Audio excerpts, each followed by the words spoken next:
Hello, everybody, and welcome to Nerds with Dice. I'm your resident nerd on wheels, Mary, and I am so excited to be bringing a brand new Vaesen mini campaign for you today. Now, this mini campaign is a part of a larger campaign to raise money for Feeding America, specifically a part of the Full Plates, Full Hearts Feeding America fundraiser.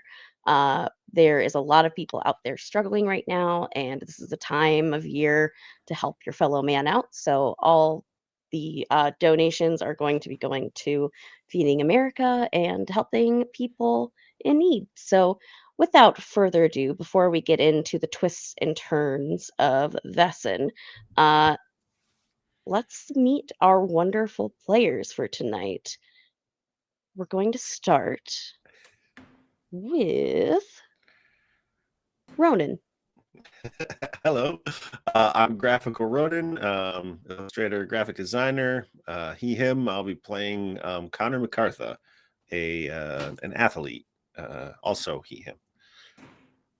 Who is next?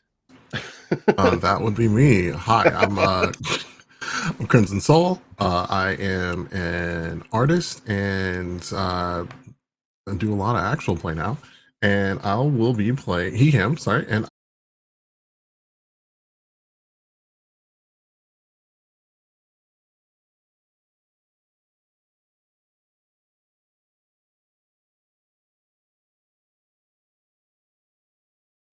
Went blank. We might have lost connection for a little second here, but that is all right. Um, huh. Hi, I'm Vivi, or Vivisha, and I will be playing Venna tonight. Venna is in her 50s and uh pretty much done with everybody's shit. And hi, my name is Merm. I use they pronouns. And today I will be playing Bertha, who uses she her pronouns, who's just like a big burly doctor. Yeah. Also my cat might come in. His name is Polka Dot. He uses he him pronouns and he's very loud and he needs constant attention. So Amazing. Well, tonight we are playing Vesson, specifically part of the Mythic Britain and Ireland expansion. One thing to know about Vesson, this is a horror campaign. As such, please take care of yourselves. Some topics that come up tonight might include uh, death, some body horror, psychological horror, extreme weather, uh, real world religion, and potentially addiction, but won't be touched on too much. Uh, if any of these things are too intense for you, please, we have so many other wonderful shows that you can watch in the VODs or go to YouTube for more incredible shows. Watch if you're comfortable, but prepare for a spooky time. Our story starts in the world of Vesson. It's a world not too unlike our own, set in the late 19th century, a time when innovation is beginning and the world is slowly forming ideas of rebellion, specifically in Ireland. It is a time where all kinds of creatures that you've heard of in folklore and stories may be a little bit closer than you might have realized. Because in the world of Vesson, folklore is real. If you hear a woman crying near a river, it could be La Llorona. If you hear the howl of a wolf at night, beware of a werewolf. But our story tonight focuses on a cold winter night in Ireland. You all have traveled through the Dúchraach Mountains, also known as the Blackstack Mountains, in the Connemara region in County County Galway, western side of Ireland. It is a very cold time of the year, approaching the winter solstice. Now, all of you are pretty experienced investigators for the society, specifically the Apollonian Society, the group that helps people and their problems with Vaesen in the greater British area. You all have had your run ins with various Vaesen, but you have been tasked with a very special job this time. Recently, one of their assets, more of an estranged ally, Derek Ryan, has gone missing. He was supposed to arrive at Newgrange about a week ago. Specifically, he was supposed to arrive in Dublin to wait at Newgrange. But no one has heard from him since his check-in at Kylemore Abbey in the Kylemore estate. You've been tasked to figure out where this person is. It is imperative that he gets to Newgrange by New Year's Eve. Or not New Year's Eve, sorry, winter solstice. You also, Violet, Venna, and Bertha, have heard from a new friend, William Stuckley III, a long lost relative of one of the original creators of the British Society. He also is looking for this particular person and has sent his own man to go and investigate and figure out what happened, but he has not heard back from him in 3 days, and thus got in contact with you by his lovely, I think apprentice is a good word, or maybe confidant, Trinket, the brownie. Trinket has been at least staying with you guys for the course of the trip, trying to make sure that she can check in on Stuckley through different Fey magics that you all don't necessarily have access to. So she's kind of your point person or point Fey for this particular mission. But one thing is for sure, Derek Ryan is missing, and Kylemore Abbey awaits. How do you guys go about this mission? Are you trying to go uh just ride your carriage straight to the front door of the abbey? Are you trying to sneak your way onto the property? What is your idea of how to go about this mission? To give a little bit of info on the abbey and the estate itself, it is built into the side of the Blackstack Mountains. This like very beautiful rocky mountainside that is like this pitch obsidian black, and the castle is literally built into the mountain. Along the way, there's also a walled Victorian garden, fit with greenhouses and a bunch of eclectic plants, um, that is surprisingly still prospering in the middle of winter. So, what is your plan of attack at this point? Not necessarily attacking the castle, but how do you go about this? We're all arriving, the 5 of us together, or are we all meeting at the abbey? I would leave that up to you. Would you all like to be traveling together? Usually it's safer to travel in larger groups, especially during the winter. Uh, but that's up to you. We might have like met up close by at if there was like a travel hub or something like that, since we probably were coming from different directions, and then would have to decide how to do it. Venna would have just said, you know what, I can just take the carriage right there and be a distraction because she's like, I'm too old. I'm in my 50s. I did my soldiering. Uh, I am done with the creeping and the crawling, but you guys figure out what else you want to do. I'll be the one knocking at the door, being the distraction. Connor's also in his 50s, as a retired boxer who is somewhat like famous in that field, or maybe infamous. I guess we'll find out. So he would be up for like approaching the front door with Fenna. Violet is just kind of like doing whatever. She was largely unconcerned with how she was going to get in because no one looks at like vagabonds. Like no one looks at like the people on the lower rungs of society. So her and her dog were going to like. It was just like when you all were putting together a plan, she was just like, "Oh, okay, cool." She was in the middle of like stowing away on a wagon that did not know she was going to be there. Like took her leg out of the wagon and was just like, well, if we're going in the front door, then why all this extra effort? The whole time that you're doing all of that, Bertha's just looking at you like, I can see you. It's like, yeah, you can see me. You're aware of me. Everyone else, and you see, and it's just kind of like there's a bunch of people like that are in this caravan, and literally no one is paying attention to her.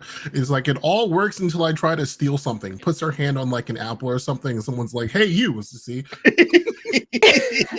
Like while you're like before you touch the apple, I like try to turn people's heads to you, and they just still don't see you. I'm like, Violet's right there, like right there, and they just walk away, and I'm like, Violet, you have to teach me how to do this. Violet, you have Keely to. has This a- has to be it.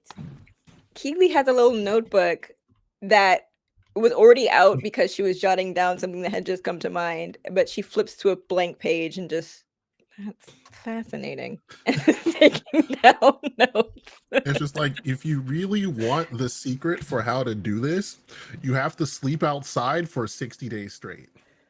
I like beds. This isn't gonna work. Oh, also, we still have the brownie, right? Yes, Trinket is with you. Yeah. Who would allow Trinket to ride alongside them? Oh, She usually likes to stay in a pocket, so she's kind of hidden. But I have I was gonna pockets, say sorry. because I have Ian, my dog, right? Ian's previously the one who licked her clean when she was covered in honey, and so I wasn't sure if they had like any like bond if she was just like riding on top of the dog as we were just hiding places.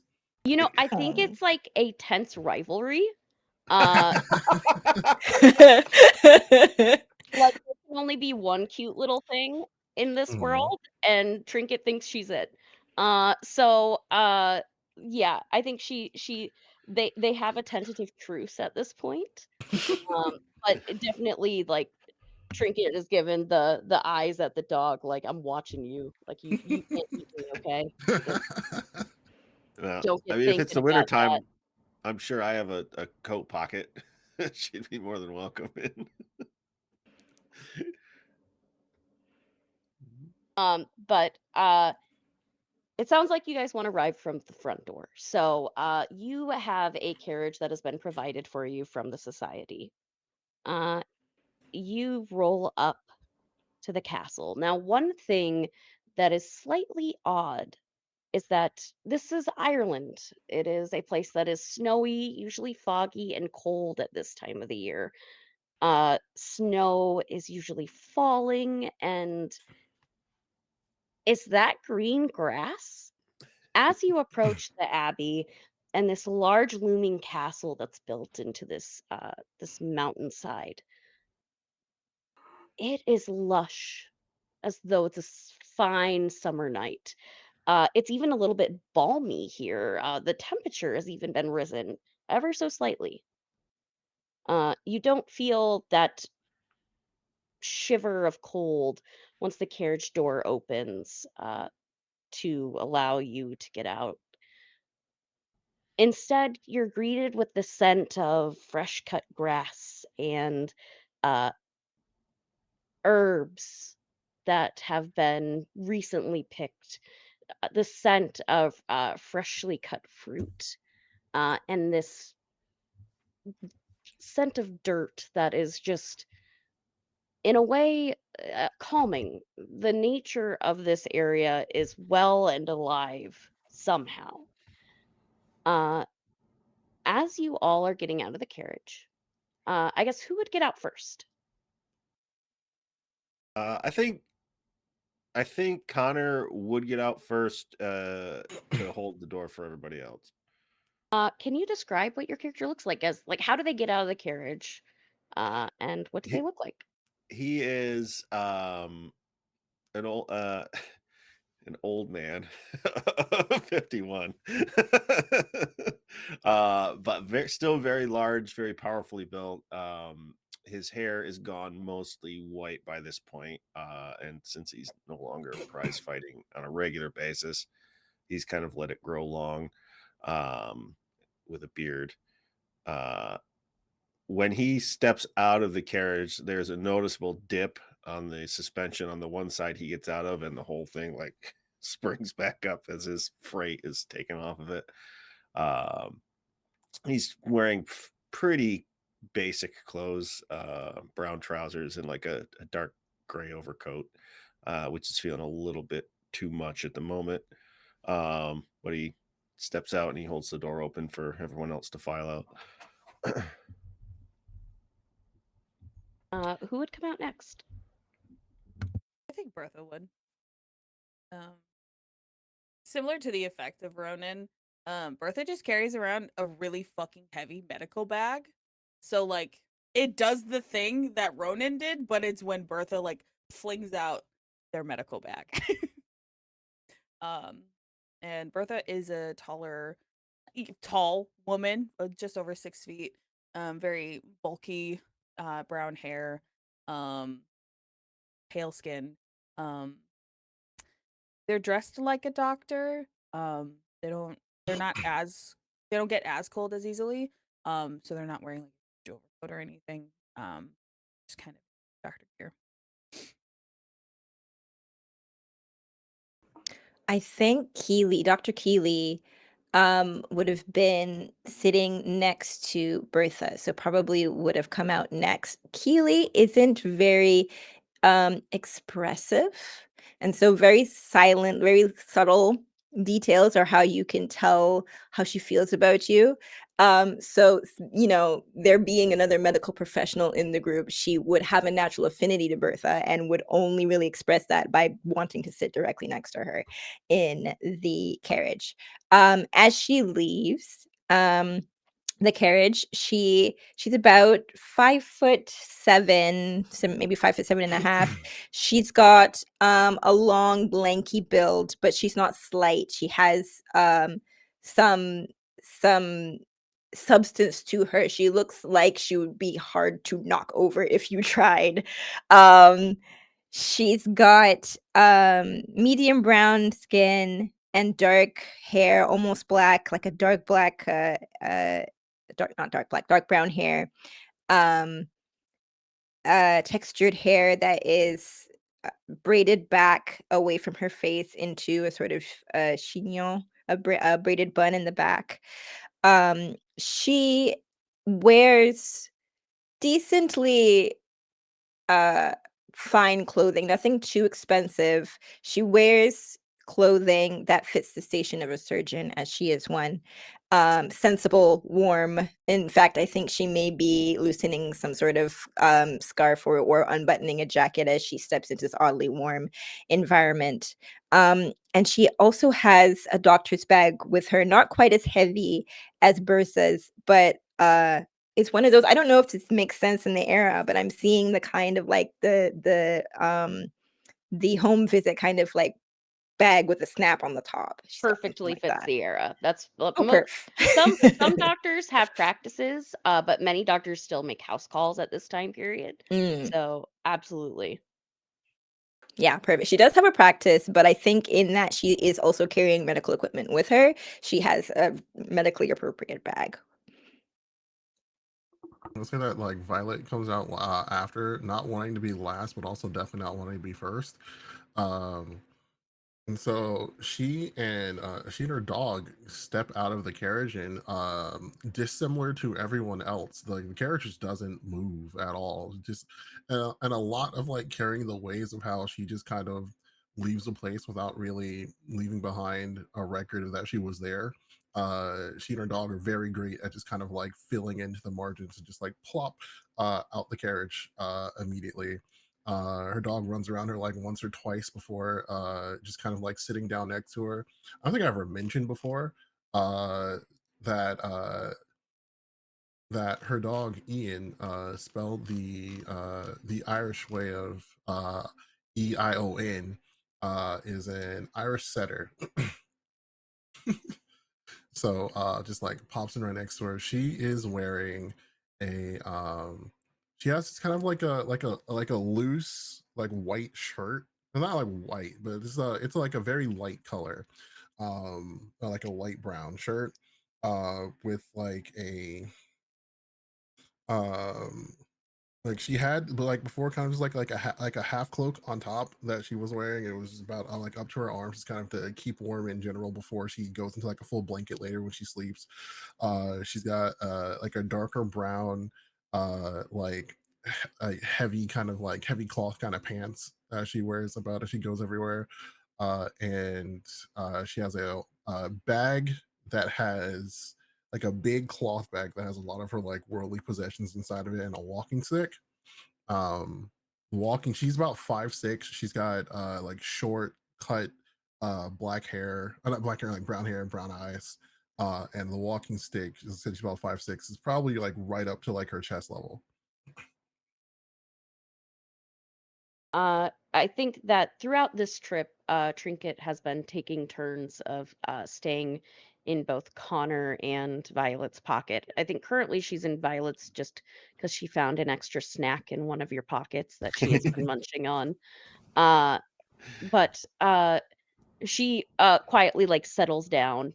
But the camera would see two small little eyes and a little acorn hat kind of peek out from your jacket. Um, as you get out of the Yes, carriage, Venna would be oh last. yes, oh my gosh, Venna, please go. And You're Venna wonderful. would have been the first in and the last one out. And the first thing you see is like a camera, an old timey camera with a stand, just being shoved out of the door, like into Connor's hand, like hold this.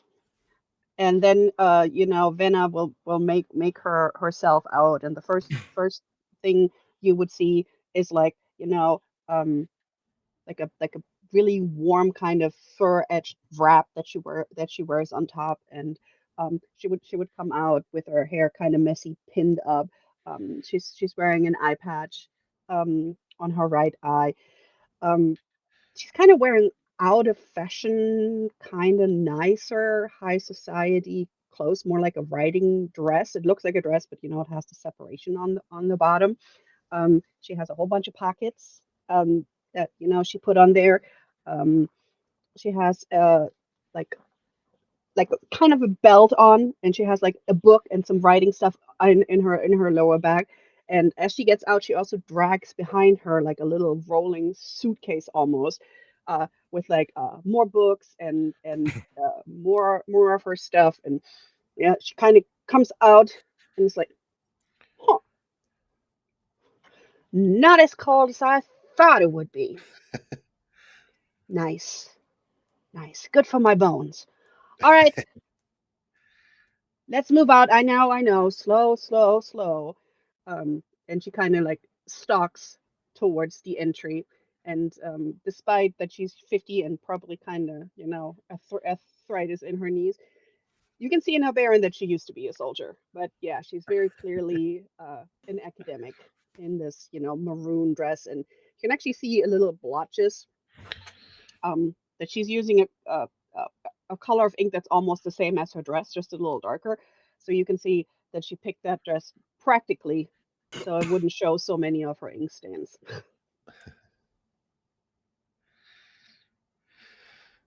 As you all have gotten out of the carriage, you see greeting you at the doorway is a man in brown robes, appearing to be wearing clothing of a monk. He currently has his hood up, but will lower it when you guys get a little bit closer to the castle. And he's a portly man, probably around 40s, late 40s, early 50s. But it almost, you can tell that he has smile lines, and but still his eyes sparkle with a youthful glow. He will greet you all and say, "Welcome to Kylemore Abbey. My name is Brother Sylvester, and I am currently the caretaker of the Kylemore estate. Uh, we were warned of your arrival by a few people in the area, and have made a special place for all of you to stay.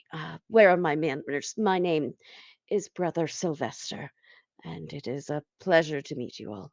Please, it is quite chilly outside. Let's get in." Keely Before, oh, go ahead. physically looks at him funny and tilts her head to the side when he says it's a little chilly out. Yeah, yeah. Connor has a similar reaction to that. He'll kind of mutter to Venna, "Feels more like Samhain than the solstice."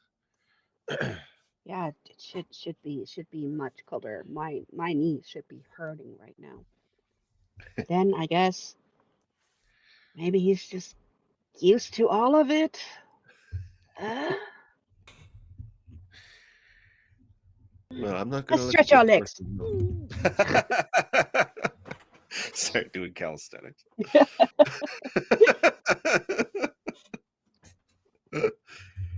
All right, after you.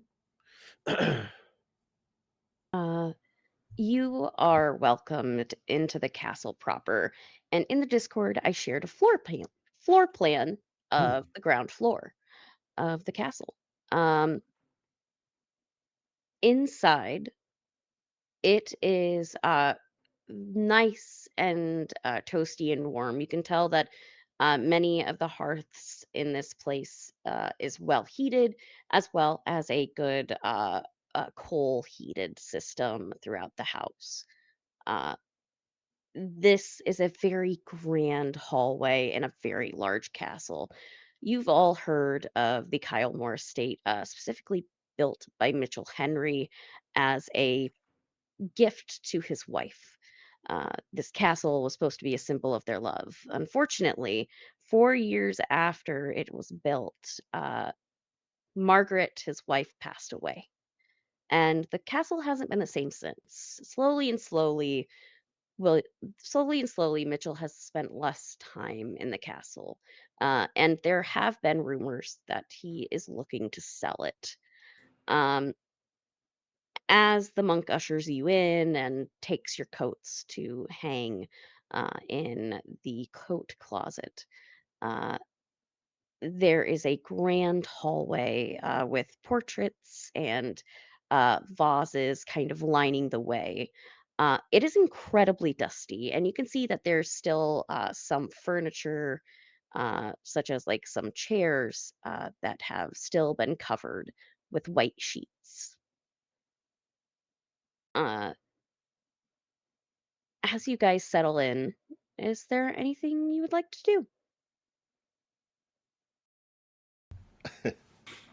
how long I of a distance was it from the front door to where he brought us? It actually wasn't that far. You were able to pull the carriage like right up to the front, Mhm. and basically to walk through the front door into this grand hallway. Okay. If that's the case, like I said, Violet is just kind of hanging back and observing right now. She is in the prime space where, for information gathering for her, where no one's really paying attention to her, and she's paying attention to everything. Connor has like a waistcoat on under his overcoat. It's not like anything fancy. It's serviceable, but he will like kind of pry open the watch pocket for our friend to jump into. It is ready to go, and don't worry because she will be flitting back and forth. Uh, Trinket has a bit of a hard time concentrating on things and gets distracted at a moment's notice. Have we Violet, made it into the inner hall yet, or we're still in the Yes, entrance hall? you I- are still in that inner hall. You have made it into the inner hallway, and he's kind of walking you through, telling you a little bit about the history that I just said, very much in the educational monk tone, as though he's used to going through uh, the information on a tour. Is the door to the library open? Because I know that to the left down the hall is the library. Yes, Brother Sylvester will inform you that the house currently is under some renovations, but the main rooms that, at least right now, are currently easily accessible would be the uh, inner hall, library, saloon, drawing room, morning room, dining room, breakfast room, billiard room, and the 4 bedrooms at the north end of the map. He does say that all the other doors are locked for your safety, and uh, is a little forceful when he says it, Mhm. in a way where he says, due to some of the repairs, we cannot perfectly maintain your safety should you venture into other areas. It is currently locked up, and we ask that you uh, respect the repairs that Mr. Henry has in mind. Yeah, the library. The library's good. All right. And then she's halfway not paying attention no more because she's trying to look into the door of the library to see what she can see. You know. Yeah, looking into the door of the library, um, this surprisingly looks to be well lived in. Uh, you can tell just by like peering in, you see rows upon rows of books. There are like wall to wall bookshelves, all filled with large tomes and leather bound books. There also are a bunch of books kind of strewn about as though they've been recently read into a bunch of different piles. She'll be like, yep. I gotta come back there later. All right. Did we enter the library, or are we just walking past? I think we're still in the inner hall. Yeah, she was Okay. just seeing it down the hallway and instantly got distracted by Shiny. I like that they have a Books breakfast famously room shiny. specifically. Yeah. Mm-hmm. Yeah, morning room. Come on. Hello. Yeah, you go from the breakfast room till the morning room afterwards Mhm, after you get your day mhm. started, and you don't. And then in the afternoon, you can head to the ante room. Mhm. Oh, I was gonna Whatever say if you're that having a means. bad day, you should head to the ante room. There's Turkish baths outside. Oof, yes. This is unrelated, but Trinket? How did Trinket feel about being thrown like a baseball? Um, she surprisingly is going with it. Like it was a little bit of fun. It was like a oh, what you oh, and she would just make a little squeak that not many other people other than those with the sight can hear Mm. as she's just kind of passed back and forth. Uh, Oh yeah, no, and, because and where that were was you how we throwing her? No, I just meant like because that's what we did last time when I needed her Yes. to take out Hank, so I threw her like a baseball. So I was Oh, like, gotcha. how did she feel about that at that moment? I thought you were like physically like chucking her somewhere. And I Oh was no. like, no. She I think very much you would learn Trinket is a bit of a daredevil. Mm, Most brownies would probably stay away from dogs and cats and other things that are much bigger than them. She very much is a push the red button type of brownie, where if it was a bad day, she probably would have been upset that you physically picked her up and chucked her. But for the things that were going on, she was all for it and was like, mm. "Yeah, like toss me, uh, let me at him." Just in So case like that came up at some other point to know how receptive she was to being thrown. yes, it would Mhm. definitely be a if the need arises, I guess. Mm. But like if you're just like tossing her around, then she might be a little upset and cause some mischief. Mm.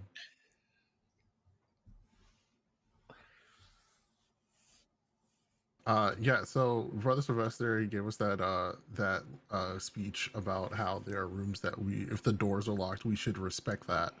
Um, and then further than that, is he showing us anywhere, or is he just kind of like, and that's the house? He basically describes like the different rooms of the house and which ones are safest. He I think what he leaves out is probably what Violet kind of peeks on. For instance, the west side of the house where a lot of the servants' quarters are Hmm. uh, would be completely off limits, at least for what he's saying. That a lot of those doors are locked. Yeah, don't But worry, guys, they're locked. Bertha winks right back and like takes out a lockpick to be like, "Get it right? You get it right? Like I have one too." he's luckily the monk is a bit oblivious to what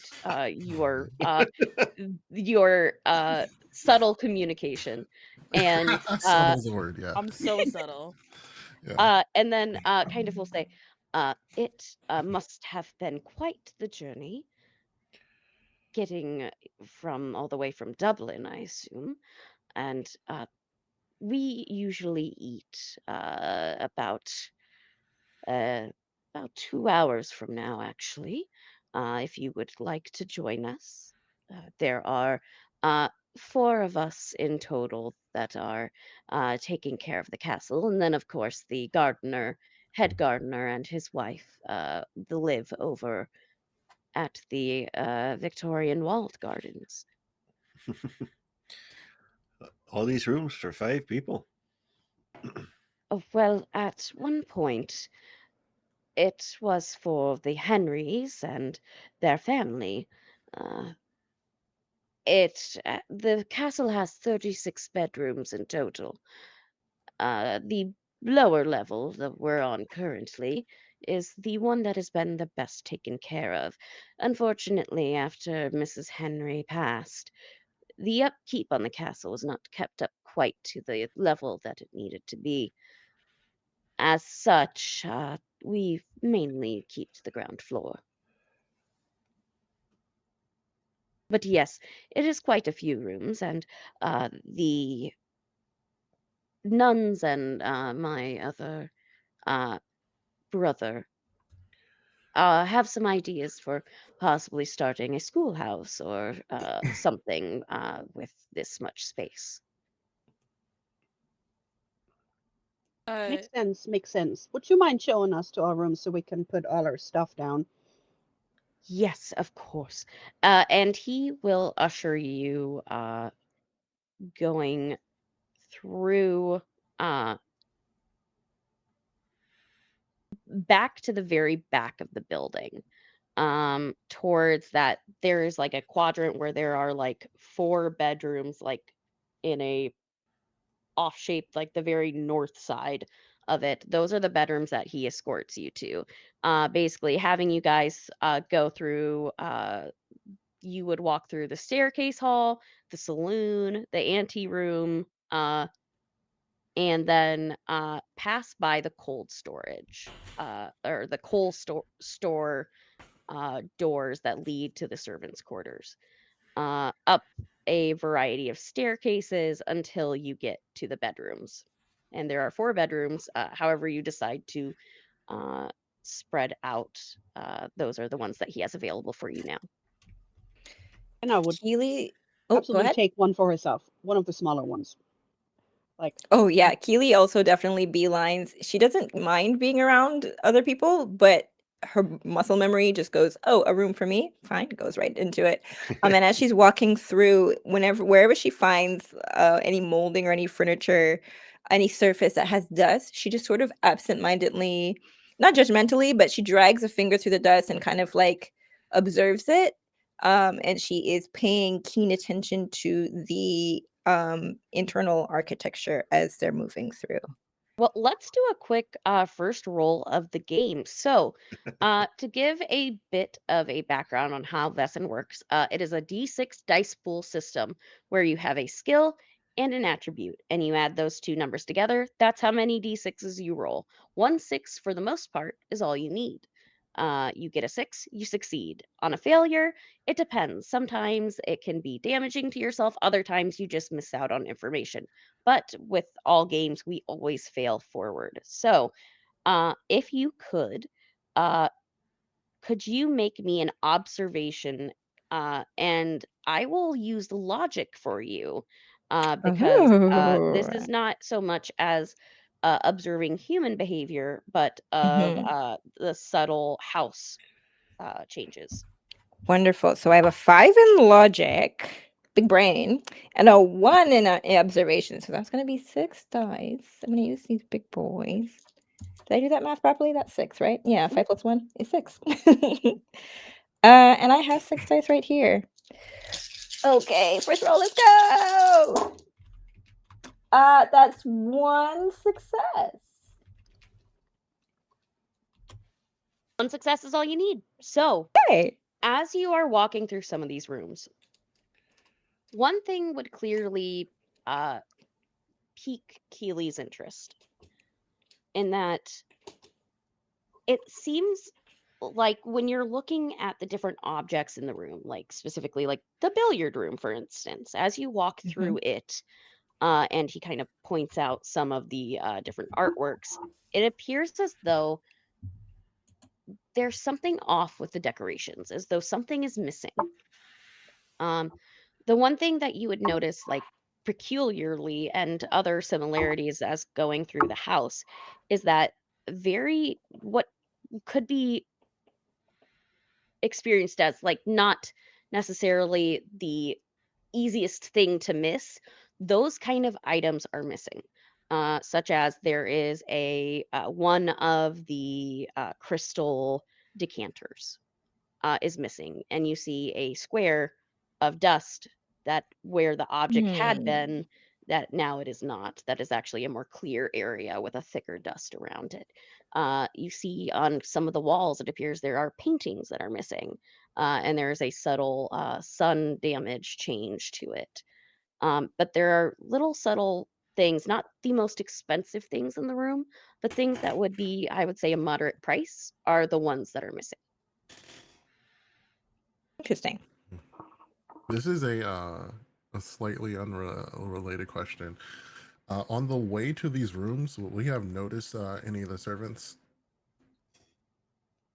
There are no servants here. That is one thing that would be striking to Violet. That Okay. it seems like it is just the monks here, which is a little strange. Okay. Violet doesn't particularly doesn't like take up a room of any kind. She just kind of like walks through each of them individually and like just hangs on to her stuff. She's used to carrying it with her anyway. When it comes time to sleep, she'll probably just curl up in one of the corners with her dog. I'm gonna take notice of that, and I'm gonna be like, "Okay, Violet, you and I are gonna be in this room." And then, like, if you have a bag at all, I'm gonna throw mine in. It's gonna make an incredibly loud noise, and I'm gonna tell you to be like, "Sorry, that was loud." And then I'm gonna take your bag and throw it in with it, and it's gonna make a less noise. And then I would like to turn to Brother Sylvester and just be like, "I smelled fresh fruit, and 2 hours is a little too long, and I'm hungry. Oh, Where are the fruit trees?" yes, so that would be located in the Victorian walled garden. Beautiful sight. I'd particularly go to the orchard section.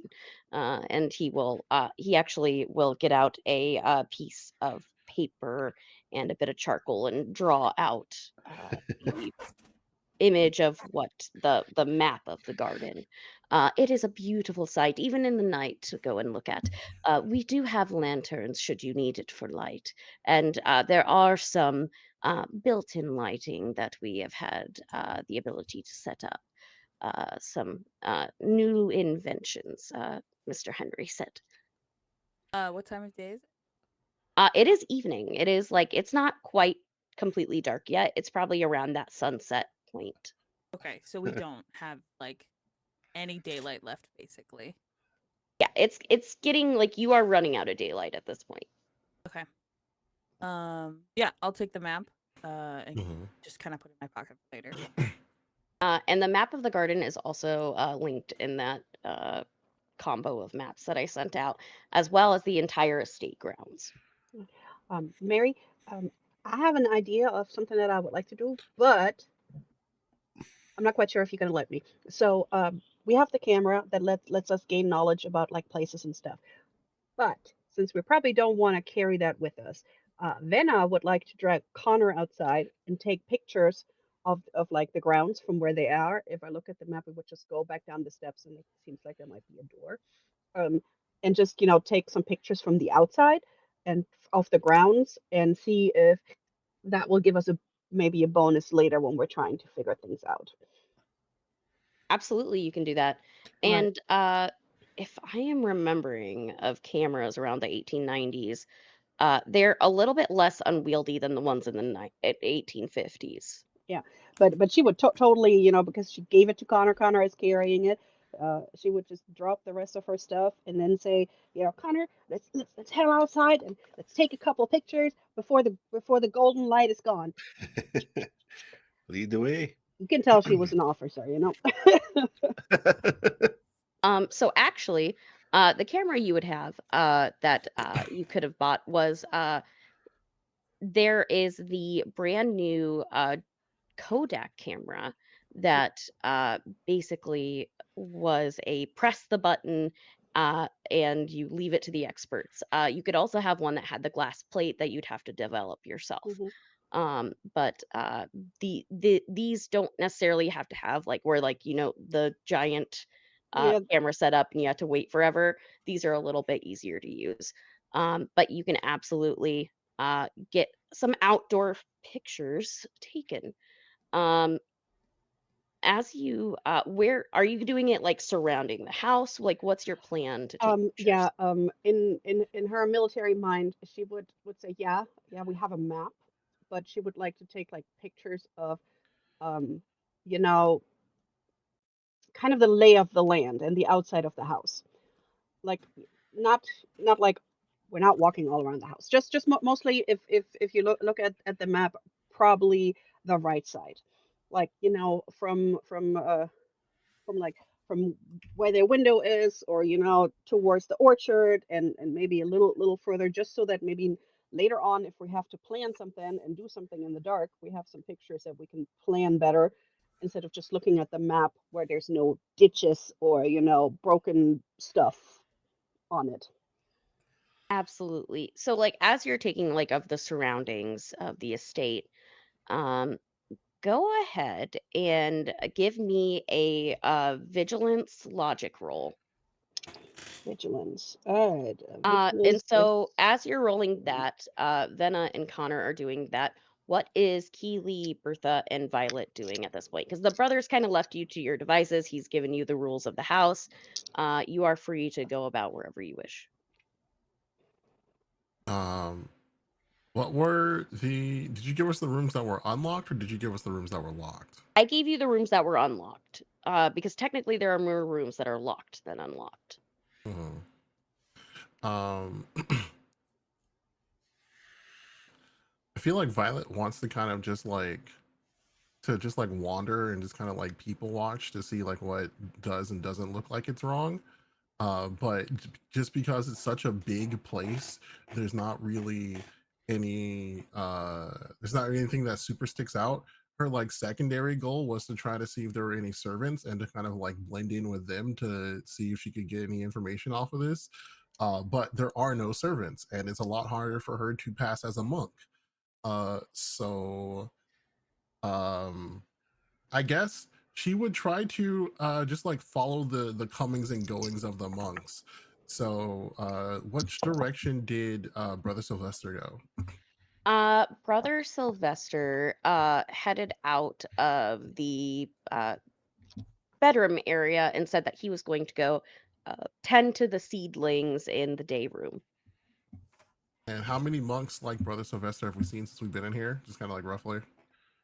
So there are 2 monks and 2 nuns. Uh, Ah, you have Brother Sylvester, mhm. Brother Duncan, Sister Mora, and Sister Kira. Okay. If she's seen some of the sisters, then she might just kind of like be around the area, see exactly what kind of vibes they throw off when she pops by and makes herself known. As you kind of like make your way through the house, one thing I would say that would be strange to you, you hear what sounds like scratching coming from the walls, like Uh, something like scratching on the other side. i- is Trinket still with me? Yeah, Trinket is chilling in your pocket, eating a leftover biscuit cookie that has been probably a little too stale for average consumption, but she loves it. Mhm. It's like, hey, you hear that, right?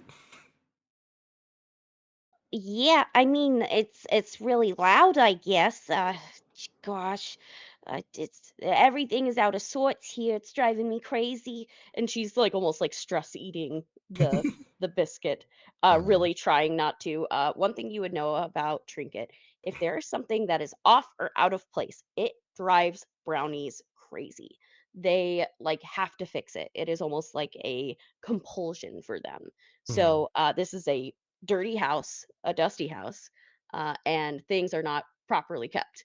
This is a brownie's worst nightmare. All right. So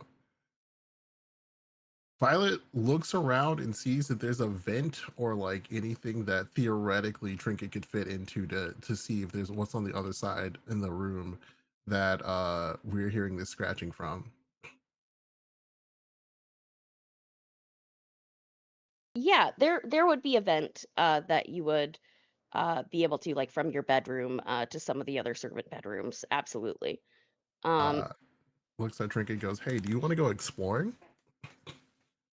yeah, yeah. I think, and then I can fix things. Yeah, yeah. I can go in and then I can fix things, and I get. It's so messy here.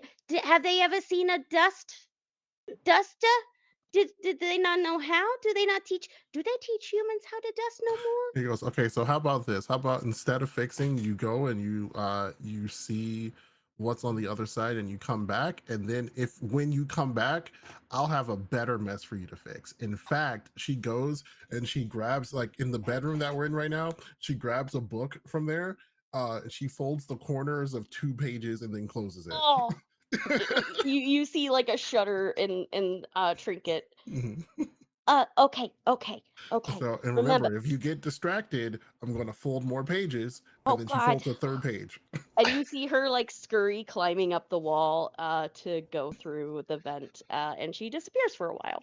All right. She will be back at an appropriate time.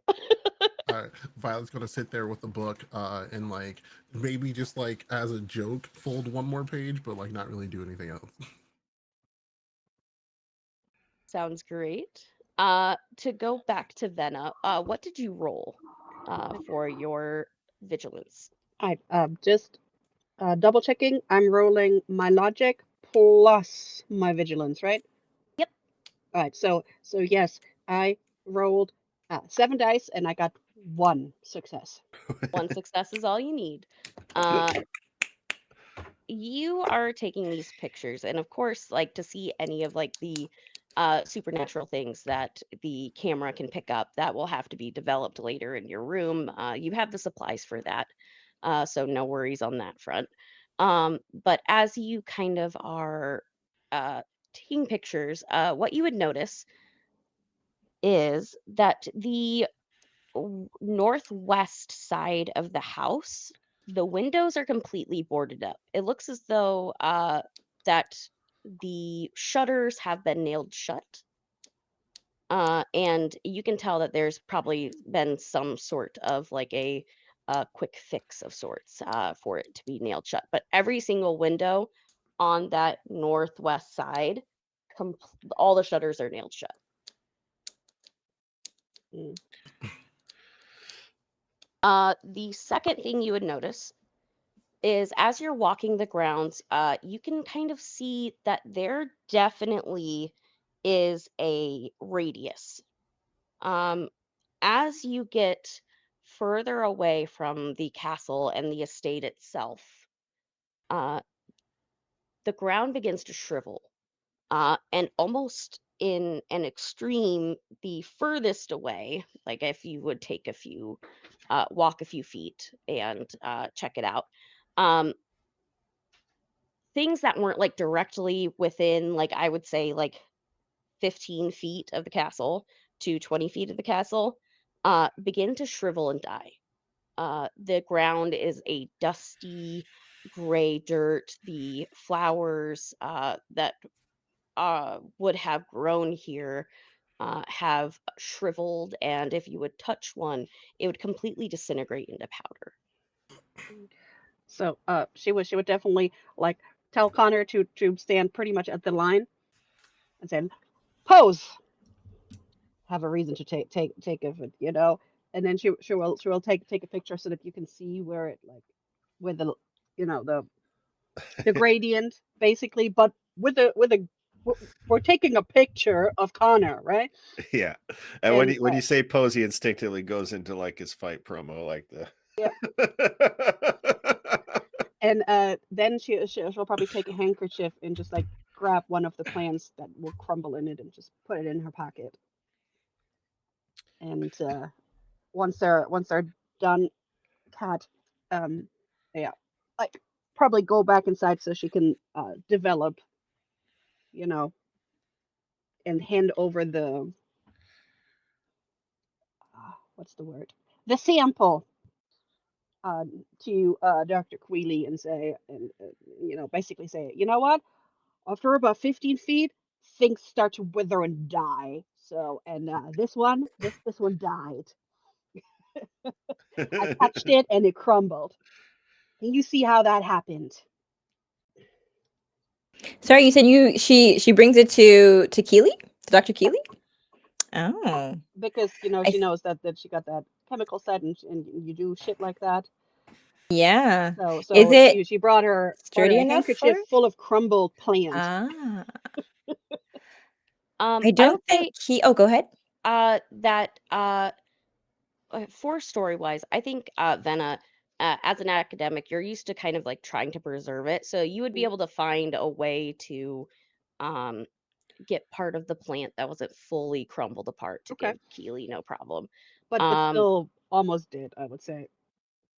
and Keely, what were you trying to say? Oh yeah, I believe Dr. Keeley would not even verbally respond. She's immediately focused in on the sample, and at most she might make a little interesting like noise as she takes the handkerchief and then turns on her heel and walks almost absent. Like she kind of has a weird drifting. When people are reading and walking. She always moves like that. So she just kind of meanders into her room, and if she can, she would get started examining. I think even just visually first, taking little notes before she starts like messing with it. Excuse me, with it with the chemical set. I'm also curious to know what is the state of the bedroom she's in. I believe she would have claimed one of the smaller bedrooms. The state of the bedroom, it is sparsely decorated. Mm, There are, just as you saw in the other rooms, uh, things that would have been of moderate value have been removed. Um, Very dusty. They did remove the sheets off of the furniture for you all, so you wouldn't have to worry about that. But these rooms have definitely not been lived in quite some time. mm. So pretty bare, but it's missing things in that it's left dusty footprints where the objects freshly were removed, or is it just devoid of objects? Um, I guess to give you a sense of how dusty this place is, uh, the dust is so thick that even if it had been removed like a multiple weeks ago, you can still see the difference in the dust. That is Okay. how not taken care of this castle has been.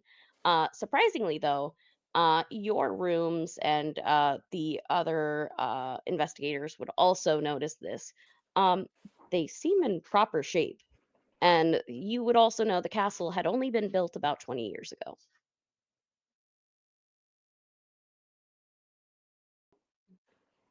No broken Very drafts or no broken windows, no cold drafts, no ground or dirt getting in. Everything seems pristine. Yeah, I think Violet would have very specifically have noticed the fact that there doesn't really seem to be anything of like high value in this place. A very like, as you're looking, if you do a lot of observing of people, you see the things they like to keep on them or the things they like to like have to show status, especially in big places like this, especially from like going from the last castle that we just came from. So to like look around and to see the lack of like really anything here is to just, this is a very odd place. The biggest mystery from Connor's perspective is that 4 people are living in a place when 14 of his family lived in something the size of their tool shed. Mhm. Can I Yeah, roll you to could- see if I have a book? Mhm. I would like to see if Venna brought a local flora and fauna book. Absolutely. I will say also that there is a library here if you did not. So, um, but go ahead. This I'm gonna do logic learning. Logic Basically, would learning. you think to bring that kind of a tool with you? Connor, you were saying? Did Connor not is bring it. just gonna say, if we're here to find one person, you could hide a platoon of them in here and no one would know. Oh, that's what we got Violet for. Violet is good in looking around and not being noticed and finding stuff. But I will have to nip into the library real quick. I did not bring my flora and fauna of the area with me, and I want to give that to Dr. Keeley. And she will just just like give one of these little breast masks, and she kind of starts her little old lady march towards the library to find that book, and then she will just like quietly, as quiet as she can get, drop that like on the desk right next to Keely, not even saying nothing because she's not interrupting the hyper focus, just plop, take the book and walk straight back out. I feel like while Violet's waiting for Trinket to come back, has kind of gotten bored with the idea of like folding paper while she's waiting, folding the book while she's waiting for Trinket to come back. So she looks at her dog. She looks at Ian real quick and says, uh, just kind of like hopes that he gets it. It's just like when bring her to me when she comes out is the idea she's communicating to her dog. And then she just kind of like goes off and just like hands behind her back, like fun nonchalant steps, just kind of like wanders around. Uh, really, just like her idea is definitely still going to be more of like seeing what the servant quarters are like, seeing seeing the way that everyone's moving around here, because there's going to be something in the way that everyone goes about their day that's going to give her some information. Absolutely. Uh, Ian gives you the dog version of almost a salute of Hmm. just absolutely will stay on guard. And you also get the sense that Ian is worried about Trinket and will search Trinket out should she not return in a timely manner. Hmm. Um, you said you wanted to go, you want to try and sneak into the servant quarters? Yeah, Okay. Um, that's all right. Ian also has like a tiny little knife on him. I'm just joking. it's like the dog outfits where they look like Chucky and they just start running with Yeah. the little arms. Yeah. Uh, has got a knife ready for it just in case somebody does something. He or learned the from me sword and pulling it fighting right out. dog And too. yeah. But we're gonna have Violet heading towards the servant quarters because you're going to have to start unlocking some doors to Ooh. get there. Specifically, starting near coal storage is the first door you're going to need to get through. Um, there's basically a door that is the beginning of that hallway that is completely locked up real tight. Uh, actually has an extra lock more than just the regular skeleton key locks that you can see throughout the house. Bertha, what are you up to at this point? I don't know if anyone noticed, but when Benna and Connor went out to take pictures, Bertha went out to go to the walled garden. Just like left. Like if anyone looked at Bertha, Bertha just like held up the map and just like pointed at it and then just walked away. Like Gotcha. Like witch Hazel, just the hairpin spinning in her wake. we She's probably in the here, background of some of the maybe. pictures, just as a tiny thing, Yeah. just walking away. Yeah, so I've just been walking because I looked at the map and the walled garden is a little bit ways away because like dinner's in 2 hours and this is by all means fucking strange. How is there fruit in Ireland in the middle of winter? What the fuck? So Bertha's like, I gotta go. I gotta go see what's going on over there. And then hopefully also wants to meet up with the gardener and the gardener's wife as well. Just have a cute little conversation as well as like talking about herbs and natural remedies and those kind Bertha, you begin walking out there. There's a nice little path that leads you into this large walled garden. Um, as you walk inside through that entrance, it's quite beautiful. There are a lot of wrought iron fences and different ironwork that uh, add a form of whimsy to the area. It's quite strange. You can see that snow is kind of settled on some of the grass and the tall points of the wall and the tops of some of the trees and shrubbery. Um, very much like a light dusting. It hasn't fully melted yet, but everything here has the feel of a fall day in the middle of December. Um, if I look there, up to sorry, the go for it. mountain. Yeah, if I look up to the mountains, is it snow capped or Snow-capped, windy, flurries of snow. It is a nasty night until you got within a radius of the estate. okay? Greenhouse. The greenhouse effects before, we fucked it all up. Awesome. So where are you headed in the gardens? Oh. Um,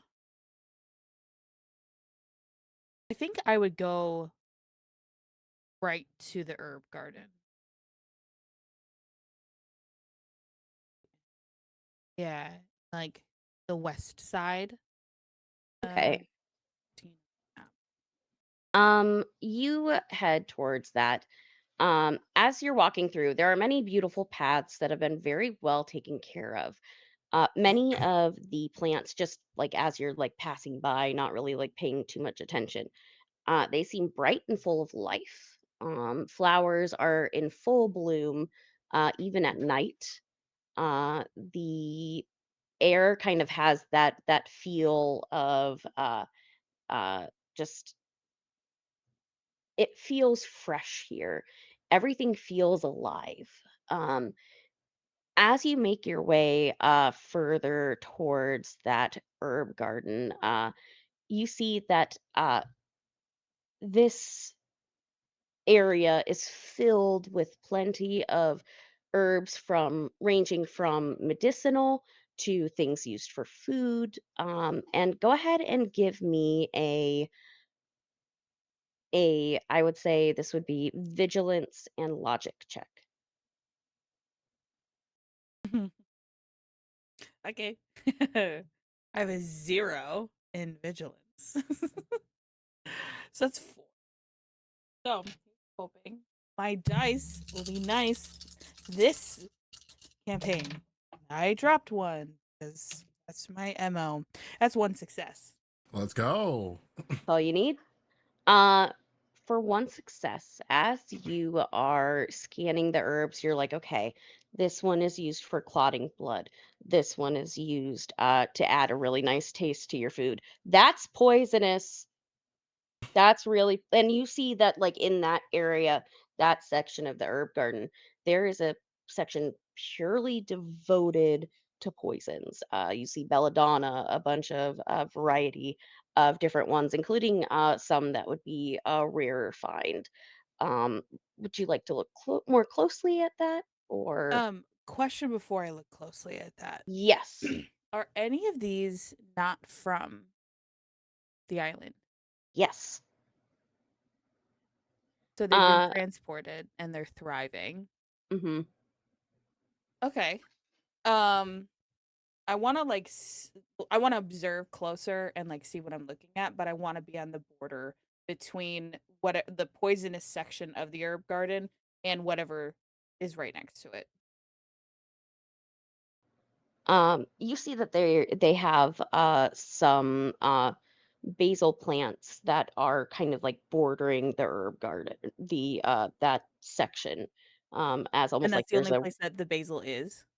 no, they're that it seems like they've used basil as kind of their As the border. border for different sections. So that medicinal basil, food basil, poison is kind of like how it is. Mhm. The basil? Okay. Continue. Um, as you look closer at the different herbs and plants, go ahead and give me a learning and logic roll. Just to see, like, to identify some of these herbs. Also a 0 on learning. It's a 4 dice. Let's go.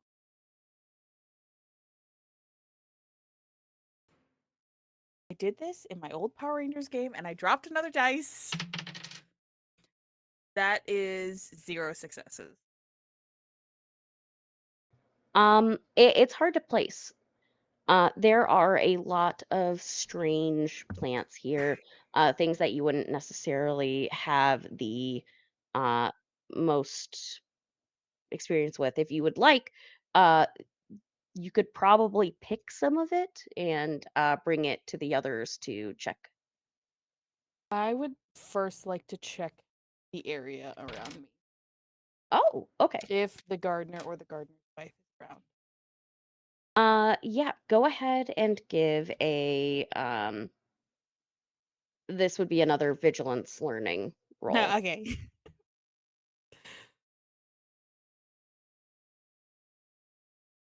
Or actually, this would be investigation. If investigation is better for you, go ahead and use investigation. It's not. You said investigation what? Logic. Yeah, that's the same. I also have 0 investigation. So love it. Love it. Yeah. Um I got 2 5s but no 6s. So it's 0 successes. Um, you kind of like are kind of weaving through the gardens, looking through. You cannot seem to locate them. You know that there is the head gardener's house. That might be helpful, but as far as them working out and about, they seem to not be out. I would like to I want to take a piece of paper like out of my pocket and just write like IOU, stick it in the ground so that the IOU is sticking out, and then I'm going to pick some of the basil like on that border and then also um rip off like a piece of my like skirt at the very bottom to pick some of the poisonous plants as well. As you're sticking that paper into the ground, uh, this is gonna be another investigation logic roll. I'm Oh, I so wish I no. could sorry. help you. That's my best thing to Oh roll. no. Bertha's making bad decisions. Oh well, here we go. I dropped another dice. That's a success. Let's go. Let's Come go. on, come on, come on, come on, come on. Give it to The me. ground is incredibly squishy. It's as you kind of like stick the paper in, it almost like suctions into the ground, almost as Ooh. though like you somehow like had opened a gas pocket of some sort. Um, when you focus in further, the ground is incredibly like heavily fertilized. Is the best way to put it. So it's wet? Yeah. Okay. Who's it fertilized with? That's what I was thinking. That's exactly what I was thinking. So what I want to do based on that, because I also thought that, I want to, like, when I have like my piece of my skirt that I've ripped off, the part of the plant, the poisonous plant, I want to like dab it and like kind of squeeze it to see like what color liquid like is on my skirt. Like, Uh, is it red? Is it what color is it? Like, what am I working with? What am I bringing back? So, the camera will pause as you begin scooping up Okay. to check that out as Shut up. we zoom back over to Dr. Keeley. You are looking at the plant, I Mm, believe. mhm. And Venna, you would be able to easily find a book on local plants. In fact, there is a particular pile devoted to local plants as well as other herbology in the library. You would also note seeing that there are a variety of piles of books, such as a pile devoted to medicinal herbology, um, a book on winter folklore, specifically pertaining to Irish mythology, a few volumes on Irish pagan holidays, a book of poisons and antidotes, and a stack devoted to numerology. But the last one, which is kind of where you find the local herbs, is on ancient farming techniques and rituals.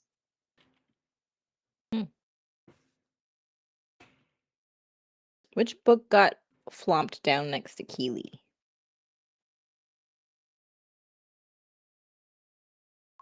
Which ones did you take with you, Venna?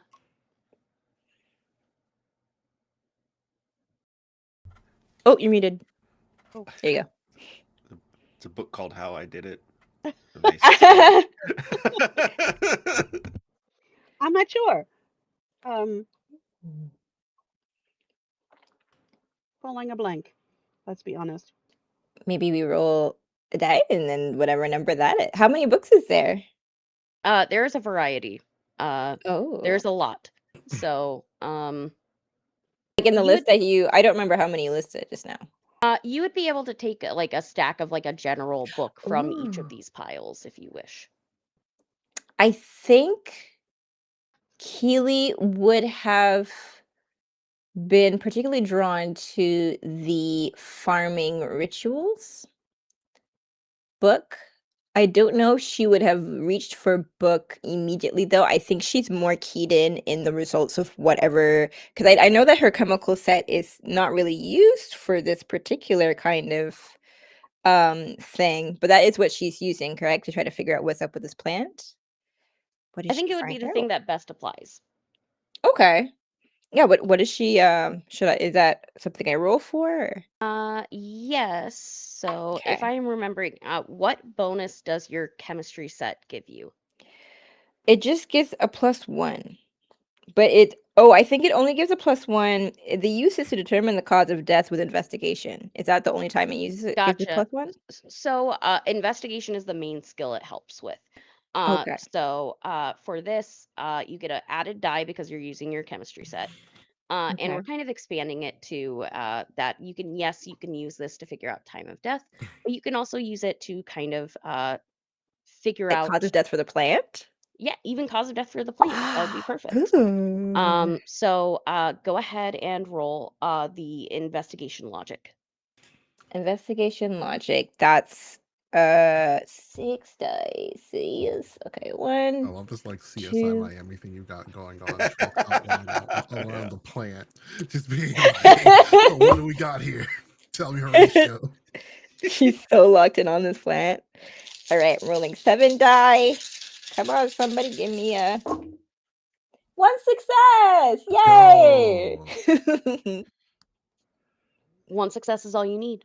As you look further and kind of like plucking a little bit of the end, seeing the dust kind of go into one of the beaker tubes and like adding different solvents and things just to distill of like what could have gone wrong here.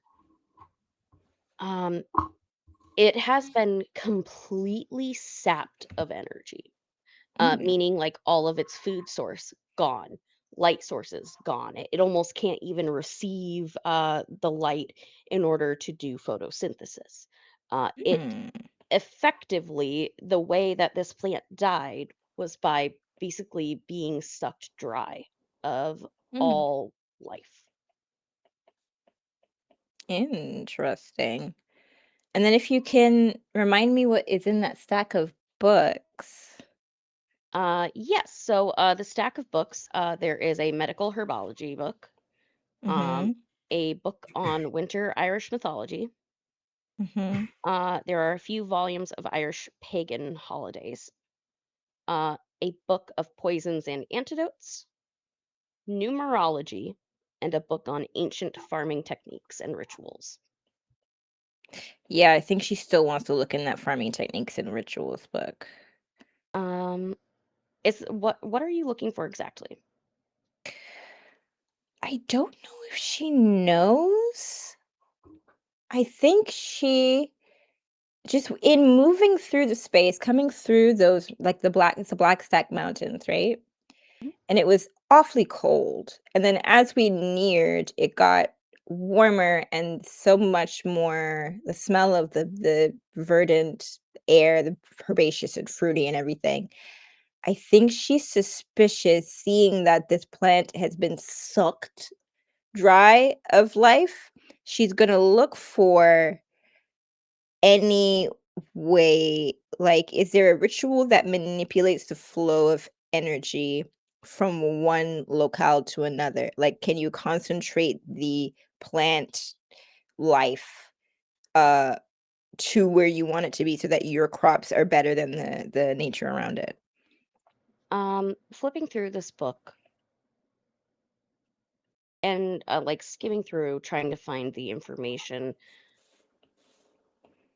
you don't see any kind of ritual that would have an energy transference, but there are many rituals of from many different cultures as far as like how to make sure that your harvest is a plentiful harvest. A Mm, lot of them have to do with superstition. Many use different forms of sacrifice.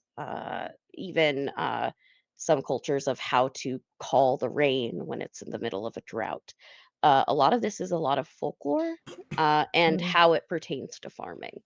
And there would be also writings of how ancient farming techniques of how letting the land grow by taking from it just enough while it also replenishes the land. Uh, that absolutely is not what's happening here. But mm, uh, it almost seems as you're kind of flipping through these books and like thinking more about this dead plant that almost you get the feeling that it's being fed something. hmm. And she doesn't feel like she's not getting that inkling from the idea of growing your crops just enough so that they replenish the land. she's getting that from somewhere else. Because players, Chanel Lees is thinking if there's a way to balance that so that you don't suck the land dry, there must also be a way to do it so that you do suck the land dry. Like that sounds reversible. That sounds like a way you could turn on its head and do it the bad way.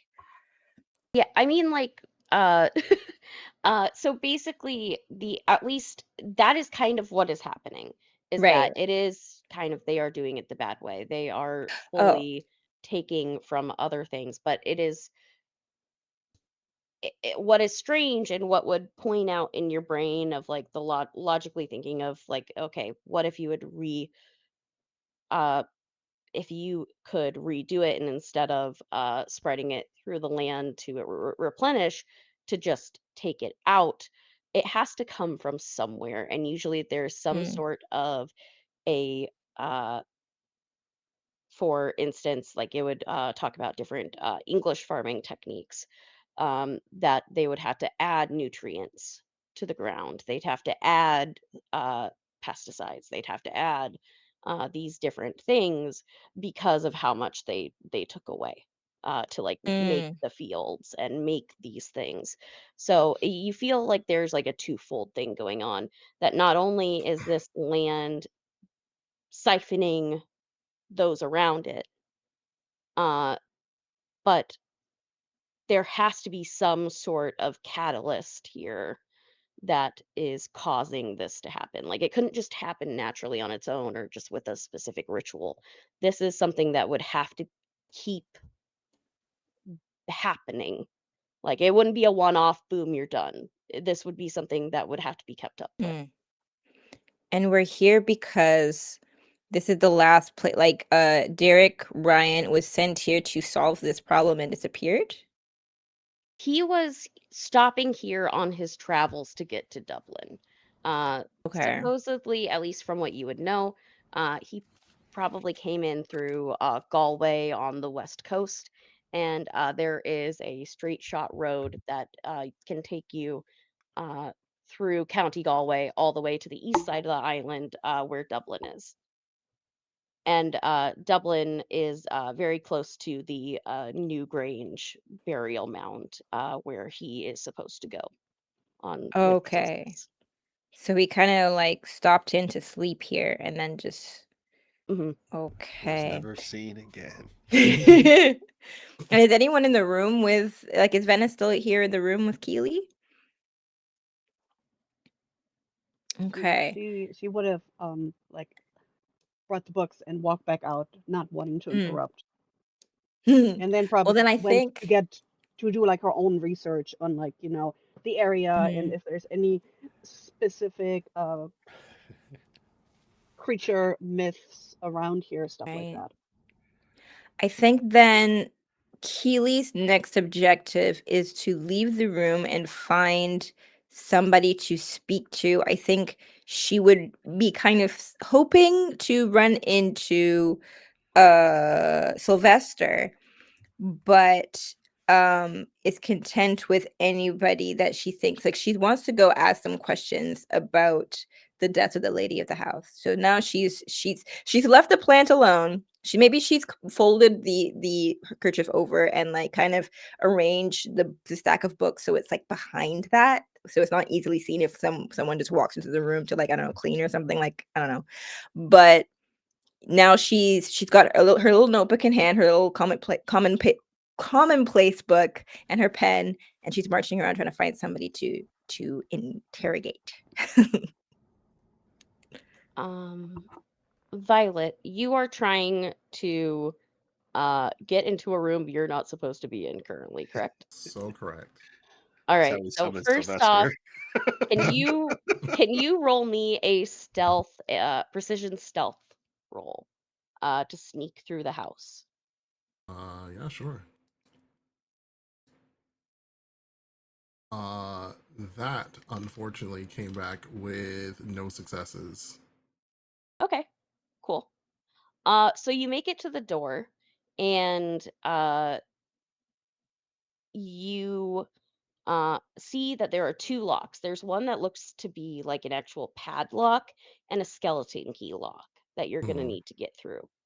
Um, I will say that your presence is known and someone will probably come to stop you, but it won't stop you from at least getting one of the locks unlocked. Well, if my presence is known, there's someone watching me. I don't think immediately that I'm going to do this because that's going to put them on. That's going to put them on notice that I'm a shady person. So I have the yeah. You specifically have to go through the coal store, right? Like I can't. You have to go through the coal store. Yeah, because I was looking at the map and thinking I could go through that like that door from like the well actually yeah. You gave Let me the me take list a of all the look. doors that were open. Yeah, yeah. Are you talking about like trying to go through?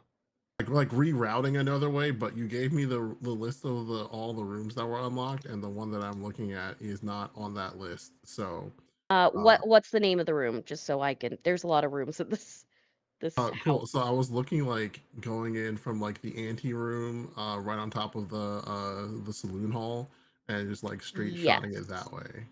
Saloon hall. Saloon Anti. hall is like right in front Oh, of the I stair. see. Yeah, So yeah. like going through like the covered yard.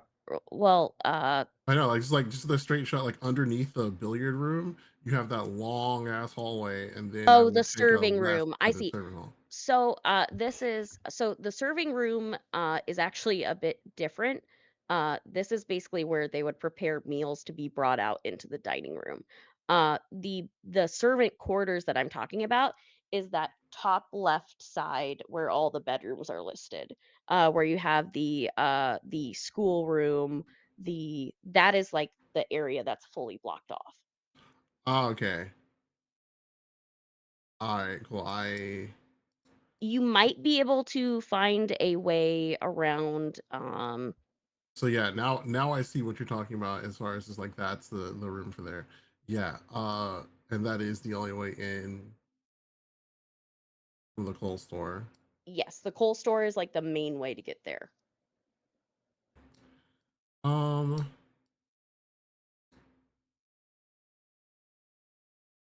if that's the case, um, what would I do in this case if I'm just kind of out exploring? And I will say it's more so Violet doesn't necessarily know that she has been caught yet. Hmm. As far as Violet is concerned, you have made it to the doors and you are safe. It is just me as a GM saying at some point you will be interrupted in this task. Okay. Um, However you deal with that is is entirely entirely on me. Yeah. I'm going to say that Violet is going to just like play at the lock, see if it's something that she thinks she can at least she can get the first one off of. And so this is a very like half-hearted attempt at lock picking. If anyone pops me in and is like, "Hey, what are you doing?" She like looks like she just has like a hairpin or something, and she was looking at it, just like, "Oh, sorry, my hair was falling down. You don't have any hair." Yeah, but the hairpin is nostalgic. um, so this is a very just like kind of eyeing it. Let me see how this goes.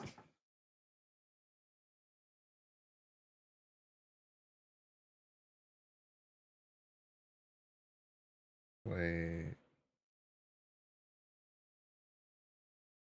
Wait. I thought that my number that I would be using here was higher. That's why I'm just like, wait a minute, what does that mean? uh, cool. All right. So I thought the number was higher when I was using my lockpick here. It was not. I have apparently inherited Merm's luck from the last game. Oh no. So Let's fucking go. so with zero successes on this log pig, she kind of looks at it and it looks like it's going to take some time. So instead she just kind of like hand behind her back, just kind of like whistling, just like walks away from here and turns around, and like it's like Brother Sylvester's just staring at her, and she's like, "Oh, Brother Sylvester, hello," or something like that. Just like the way that works out for her. And just did you get any successes on the no successes? No successes on the lockpick. Gotcha. So like as you're getting in there, you are able to, I will say, The reason you're not able to fully unlock it is because you hear footsteps behind you. Mhm. And as you said, like putting the hairpin back, Brother Sylvester, he approaches and says, "Oh, uh, I hope I wasn't disturbing you. Did you seem to lose something?" She goes, it's just a habit of being in a place so big like this. It's not often I get to see such a grand estate. You see, I normally stay in a lot smaller. I normally stay in a lot smaller lodgings, so it's just so big. I got lost. Oh, oh, well, that is completely understandable. It is a place that I'm still getting used to, and I've been here for a few months now. Mhm. But please, is there a certain room that you wanted to go to? She goes, I just, am taking a look around this beautiful home. She says, actually, it's like, actually, now that you're here, I did mean to ask you before. You were telling me about the Henrys. You were talking to us about the Henrys very like briefly before. But could you tell me a bit more about them? What was this place like when it was when everyone when it was fully habited, when the Lord and the Lady of the estate were both here? Um, uh, Brother Sylvester will kind of like help like gently turn you away from the door that you were at. And I think it's at this point, Dr. Keeley, you happen upon Violet and Brother Sylvester hearing the question of what happened in the house before. Mm. She overhears specifically like that question? Yes. Okay, Or so well, the she statement that Violet just made. all right. So instead of asking the very blunt and um well, blunt question that she was going to ask, she just sort of settles in next to Violet and almost like a journalist just has notebook pen and is making direct eye contact with Sylvester, just like ready to take down everything. It just appears out of nowhere and it's ready. Uh, as you kind of like begin taking notes, he will say, "Oh, well, it is quite an interesting tale. So, as far as Dr. Henry has told us, he had a very nice practice in England and was able to buy this plot of land and wanted to build a grand castle devoting it to his wife, Margaret. Margaret loved all things Gothic architecture, and so he wanted to build a grand palace to befit her beauty. It took many years, started in the 1860s, finally was fully built in the 1870s, and they had moved in and sadly only lived here for 4 years before a trip gone wrong. You see, they were headed to Egypt, and unfortunately, the lady of the house, Margaret, got incredibly ill on that trip, and, well, she did not make it back. But she is buried uh, at the mausoleum across the way. It was interesting. And what kind of so what could you tell me about the Lord and the Lady, just and like the people who are outside of the fact that they own this land? Oh, of course. Well, I have been stationed at the church ever since Dr. Henry built it in her honor. But as far as I've only known Dr. Henry after his wife died. Mhm. I have heard from others that he was a very jubilant fellow, that he loved music and was very interested in his practice, trying to help those in need. The lady of the house, Margaret, supposedly was a beautiful musician. She had the wonderful talent of knowing how to play many different instruments, and the house was filled with song. She loved the castle, and Mhm. often we would find her in the library or the different day rooms, depending on where the sunlight hit best. Uh, after she died, however, Dr. Mitchell has had a rough time of things, and uh, as the children grew up, he decided to stay here less and less. Uh, as beautiful as the place is, for us, for him, it is almost a reminder of what was lost. You know, it's like, Violet has a moment where she's just kind of like in the fact again that like as far as she knows, everyone who she knew from before is still alive. She's just not able to get to them. But has effectively gone through the same grieving process of everyone who she knows is dead. So it's just like, yeah, I can completely understand that. Um, she looks over at Dr. Keeley and was just like, "Did you, did you need Brother Sylvester for anything in particular?" Yes, I would like to, um, as much as I despise small talk, is the weather always like this here? Yes, the weather has been quite strange of late. I think all of us believe that it is some sort of divine intervention to help those that have suffered so greatly since the famine. We like to be able to give out food for everyone that needs it in the surrounding area. We have it plentifully. Uh, Others think it is some sort of a curse, but superstition and all. Uh, How long has it we been are like just this? grateful for what has happened. Mm. And you've Violet's been gonna like grateful for slip how out long? after she's going to has left you with Sylvester. It's just like, "I'm sorry, I must go. You understand, brother, lady troubles," and then just dips.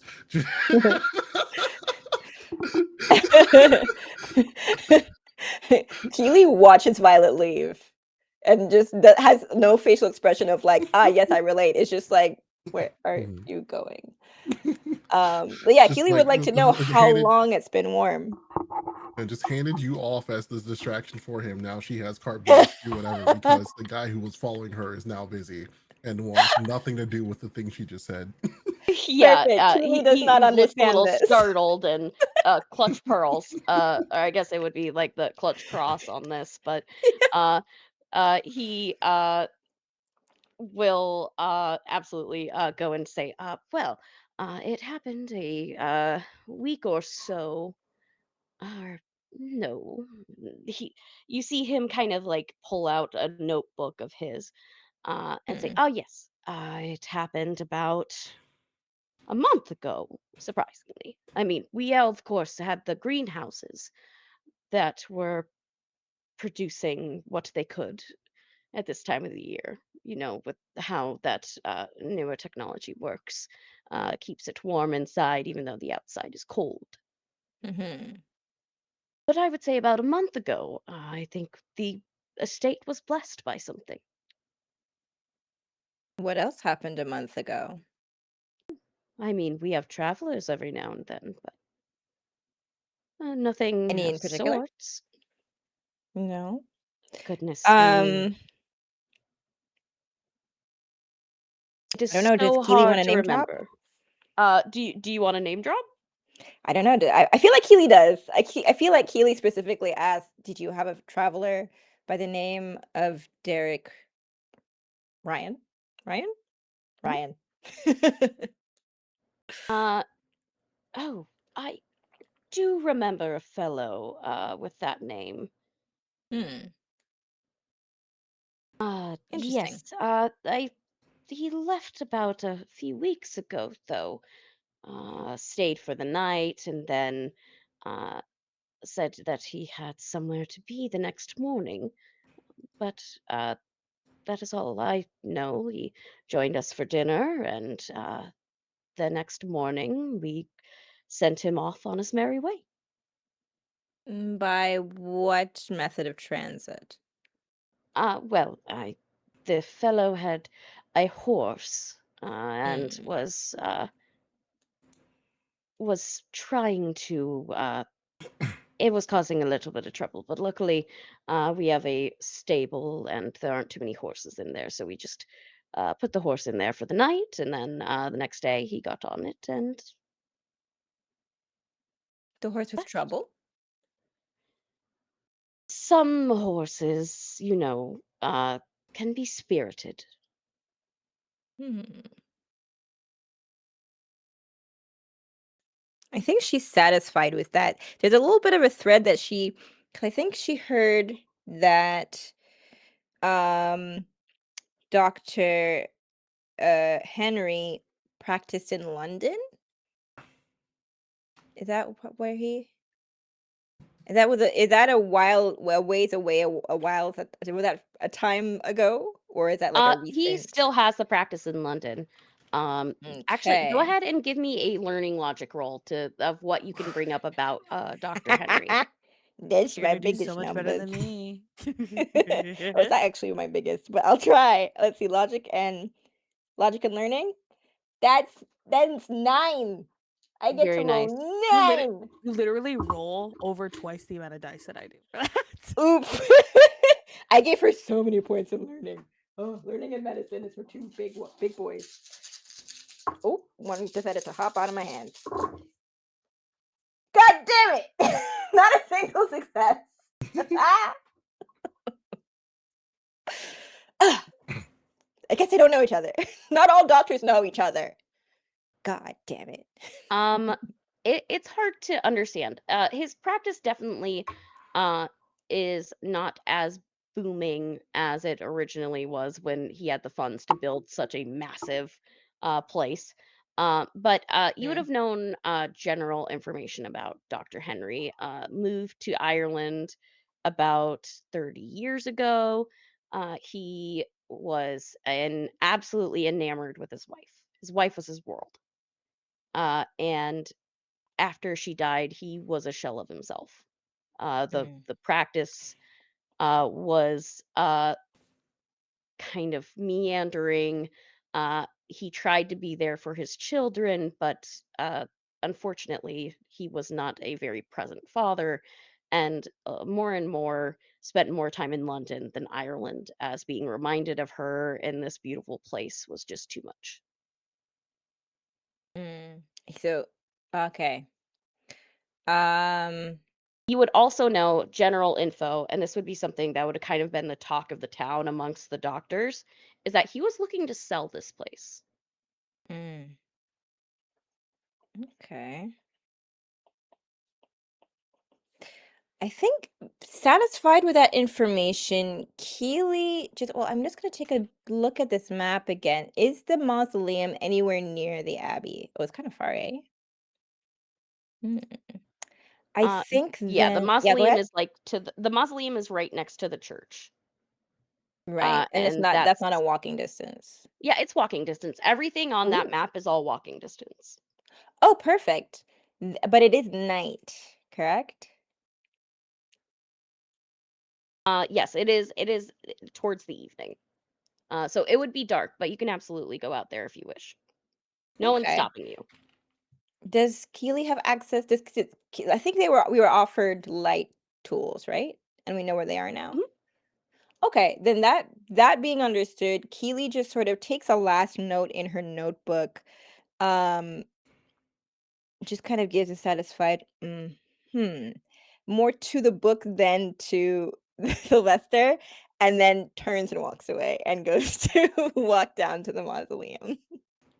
And I think she Uh, she tries to scrounge up light first, but then that's her So you're heading towards the destination. mausoleum. We're going to go back to the lovely Bertha. Bertha, you were trying to scoop things, scoop the ground. How do you do it? Just to walk me through it. Okay. Okay. So I rip the bottom of my skirt to make like a wrap around my hands to somewhat have gloves on because I didn't bring my bag with me. My bag was thrown into my room, made a huge noise, scared Violet in the process, and I felt bad. It's like shook a little bit. Even Ian just was just like and then like walked over to the other side. Yeah. I like pet Ian. I'm like, good dog. And then Violet, are you okay? It's okay. Um, So I wrap my hands, and then I'm gonna pull some of the poisonous plants from the ground with my makeshift gloves on. And then like I have obviously one hand is holding all of the poisonous plants that I just pulled, and then the other hand I just want to like put my hands around the roots to see what kind of liquid, because like when you pull up plants, like all the roots are always like somewhat damp, and because of all the things blah blah blah blah blah, and I just want to see what happens when I grab the roots and kind of squeeze them to get liquid out.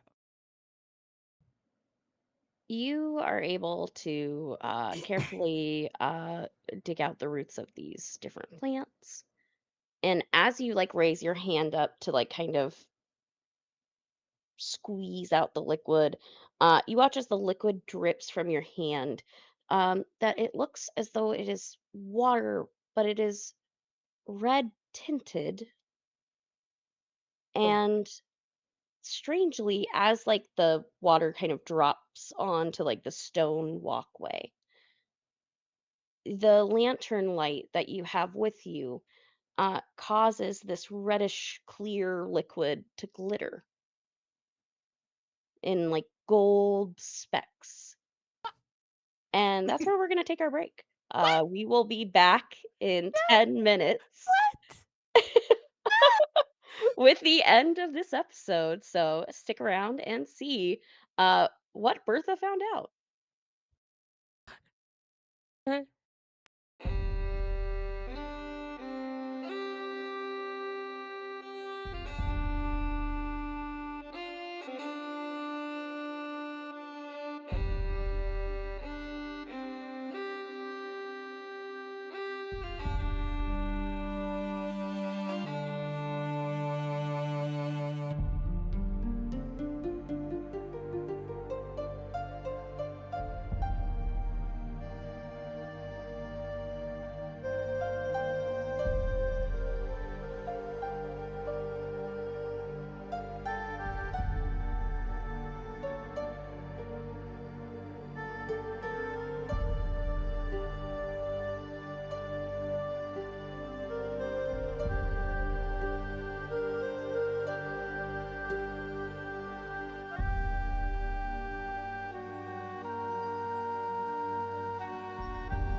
welcome back, everyone.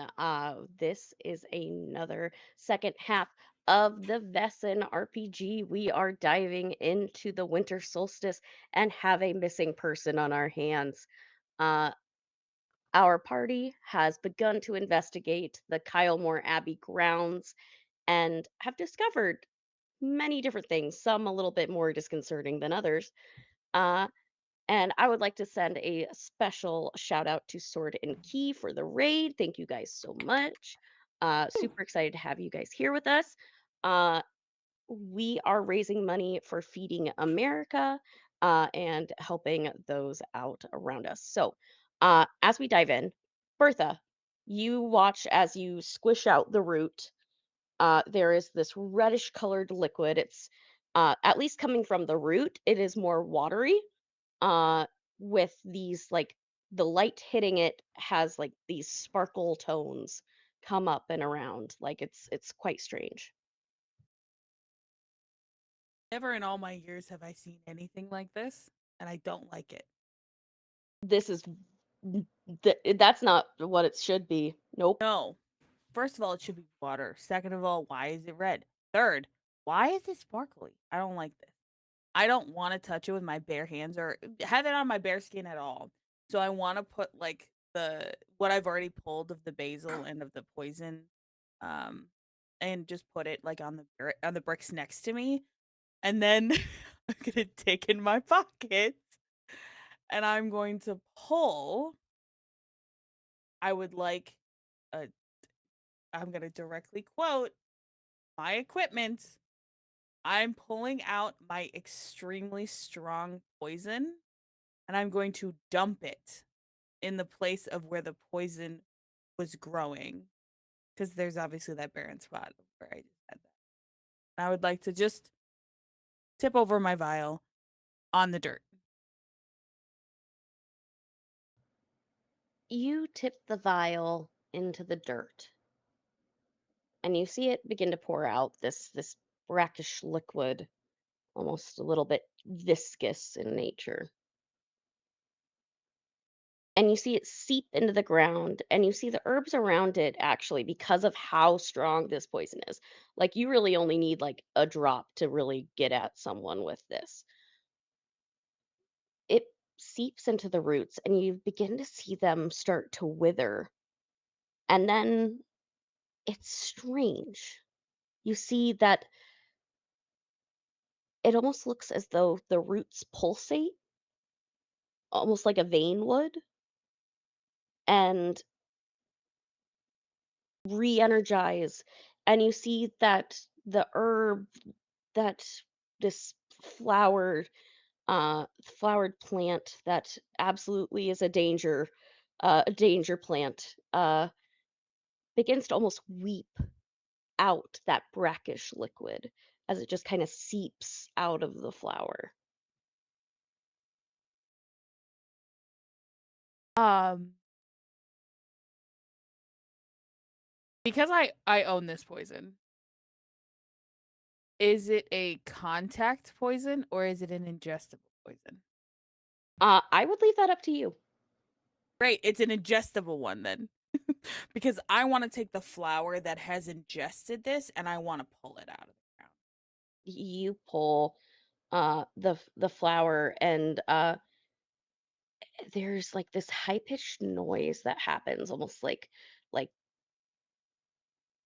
this loudness after like agitating it so as you pluck it out and then it just kind of like echoes across the quiet mountains into silence and you have the plant in your hand.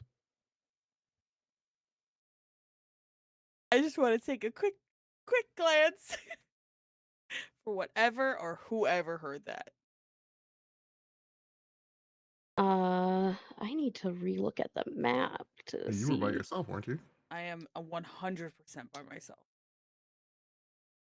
And I went west looking at the As map. far as we know it.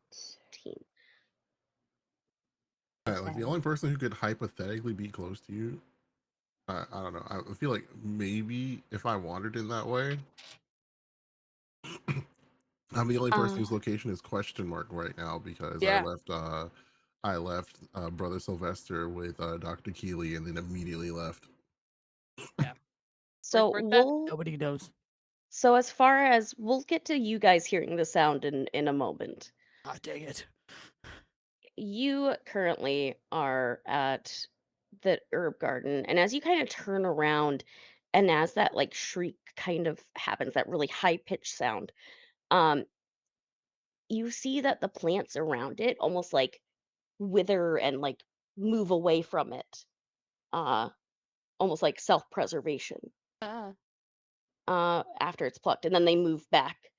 But your eyes kind of fall across the way uh, on a section of trees that all of them look very gnarled, and you see some of them are full of acorns, walnuts, all kinds of different tree nuts here. What's incredibly unsettling to you after you hear that sound, within the tree itself, within the wood grain and the gnarls and the knots, it looks as though someone is screaming.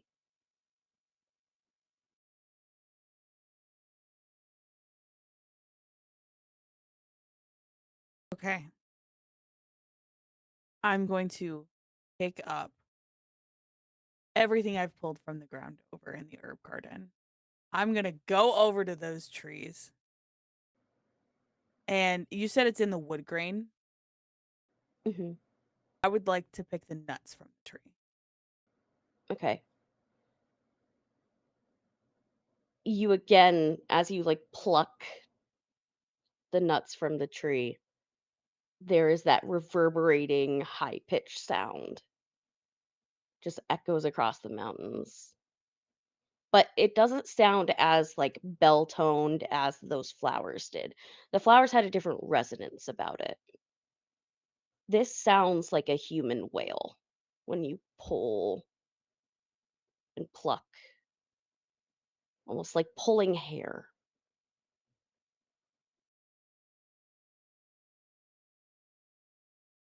Okay. And you see that that face contorts. It moves. It moves.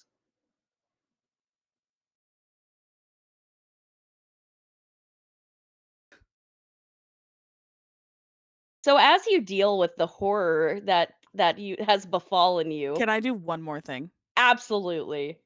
I'm going to put the nuts into my bag.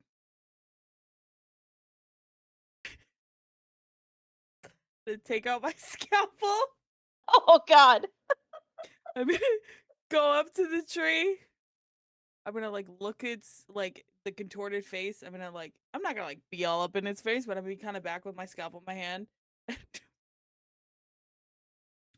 And my scalpel in my hand, and I'm going to say, "Trust me, I'm a doctor." And then I would like to start to cut around the face. So we're gonna stop right at that scene and we're gonna move to the group.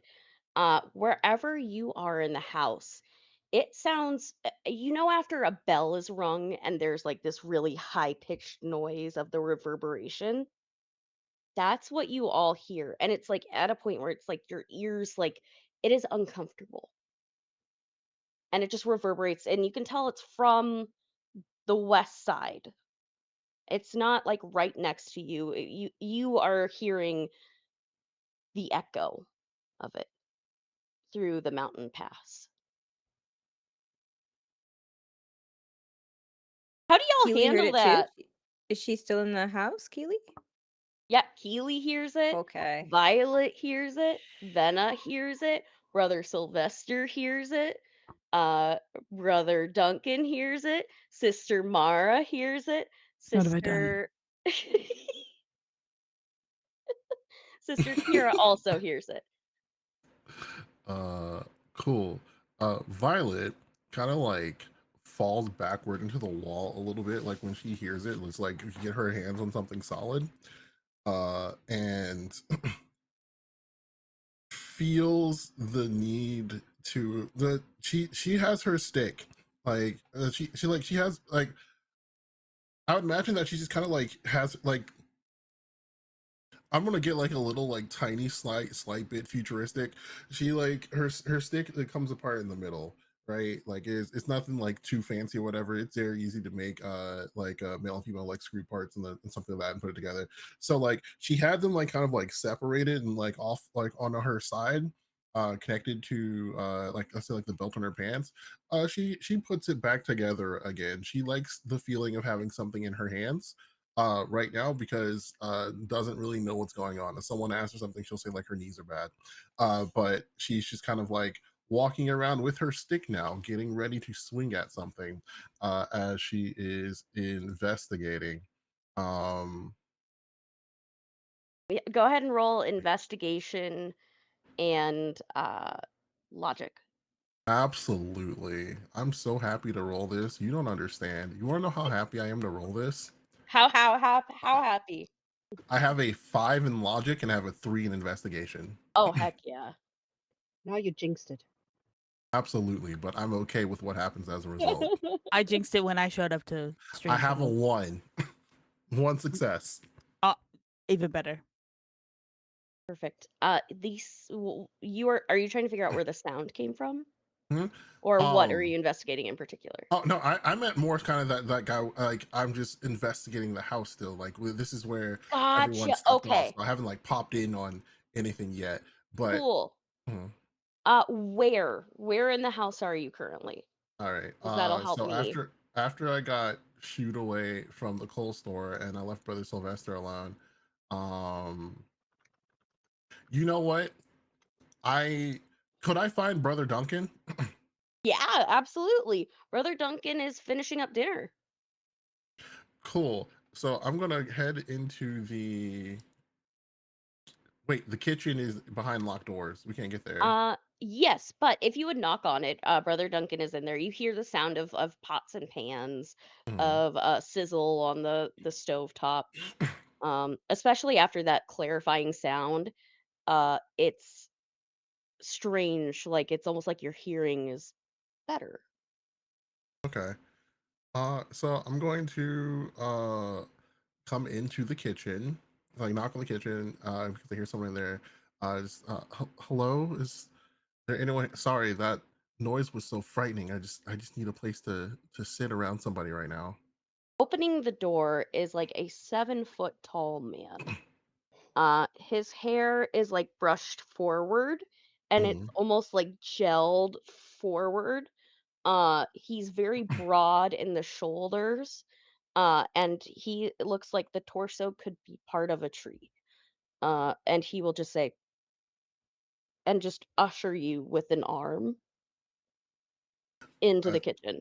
I'm gonna say thank you, and I'm gonna really play up on the fact that I'm pretending to be like super out of it and everything right now. So I have like my walking stick, and I'm just kind of like leaning on that heavy as I like try to find a place and sit. uh and like find a chair, and it's like thank you so much.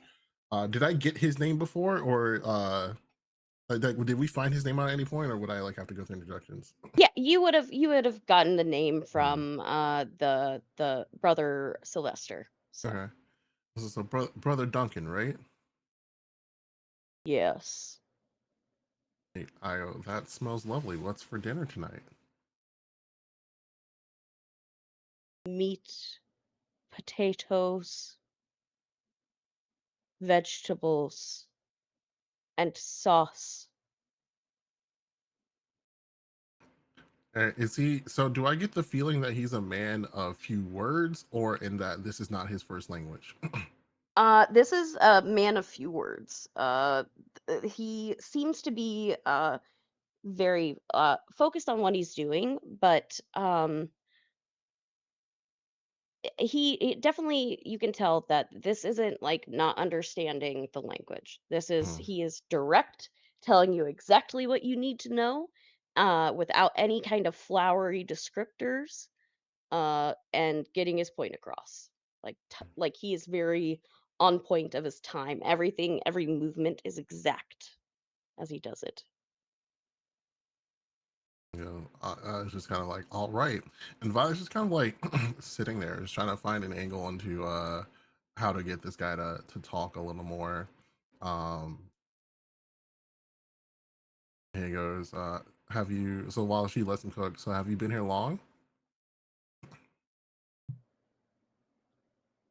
Yes.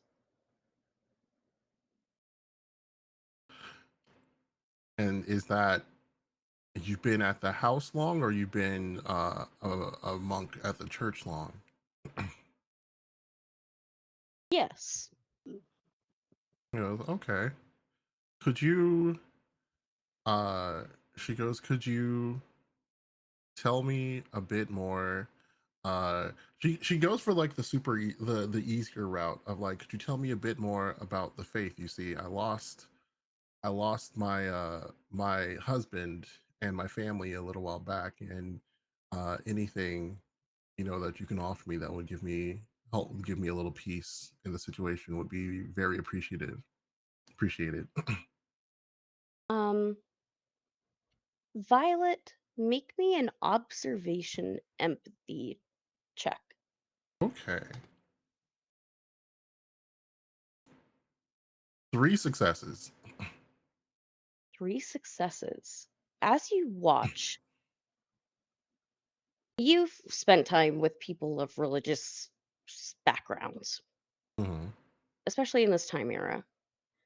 They love to talk about their religious background. Like they will usually spill and give all the details and just fully fill the conversation. He looks as though he's trying to find the words of what to tell you. Like someone formulating a lie. Hmm. She goes, actually, this is actually the perfect opportunity. She goes, because I talked to another brother at a different church once, and he told me there was, what was it again? It was a scripture somewhere in Romans where Jesus was talking to the people on the mountain. Do you remember that scripture, brother? Yeah, yes, yes. Romans, and then totally gives the wrong one. He absolutely Mm. gives the wrong one. He goes, yes, that's the one. Um, it was something about how to carry on um with the light of the Lord. Just like I'm sorry, I'm just, you know, I haven't had a Bible in my hands in so long, but you would definitely know. Um, is there anything from that scripture, just in general, the feeling of it, that you could give to encourage me? Another long pause as he's like finishes like cutting up like whatever the garnish for the meal is. He kind of pauses and says, "The light of springtime is a blessing to all." You know, I think that might have been it. You know, she kind of gets up and she walks. She goes, "Thank you for this time you've given me here and the encouragement while you've put together this meal. I look forward to dinner. It smells delicious." It will be in a wonderful dinner. As you see him just like sprinkle some of these herbs into the Mhm. soup that he has on the stove.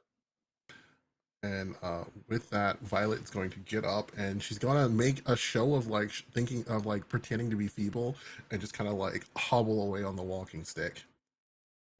You hobble away. Uh, Venna, you hear the shriek, and where would you be sitting? Uh, or where are you in the castle? Well, she would probably be in the library by that big window towards the front because the light, well, there's not much light left, but you know, out of habit. And she would have like multiple stacks of books of folklore and local myths and Irish folk tales and all of this stacked up around her. And since she's a former soldier officer, I'm thinking her hearing is probably not super, super great, but she could kind of probably feel it in her chest too. And she was like scribbling in her like kind of maroon colored ink, getting more on her thing. She has these little things to tie them back, but she keeps forgetting them. And she's writing, and it comes up and pulls out another sheet and writes on it, shrieking vibration bell. And then she goes and looks for more books to see if she can find something that she was, that maybe has something to do with that. So she hears it. Uh-huh. Yeah, yeah, they can handle it. They're good. It's awesome. And she's gonna just put that straight into her research and, see if she can figure out what it is. As you begin researching, looking at the books that you have in front of you, you realize on one of the walls that there's probably a book that you need that is on the shelf, but something is out of place where, like, when you're kind of like, okay, I need this book, and then you kind of scour the shelving unit of like Dewey Decimal System. Okay, it's here. The wrong book is there.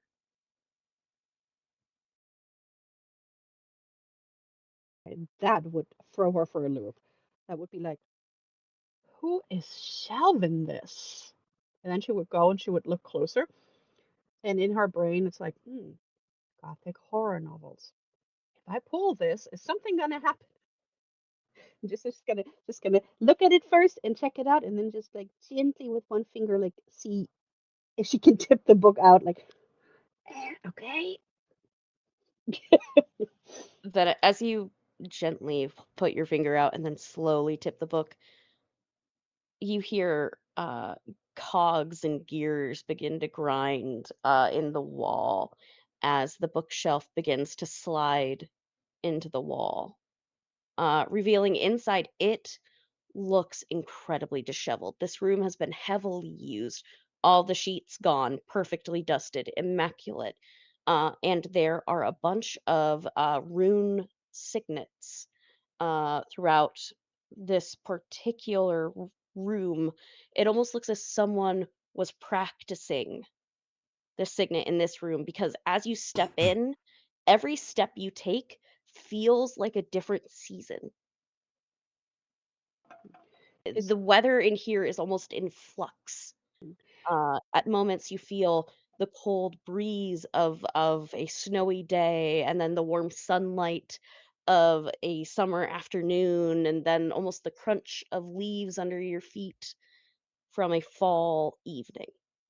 And as you kind of like make your way further into the room, as you're facing that wall of this study, carved into the mahogany wall is a face surrounded by foliage. If you would like, go ahead and roll a uh, investigation logic or learning logic. okay. Um, would I be able to use my magnifying glass? Absolutely. All That right. would definitely help in the investigation. Okay. So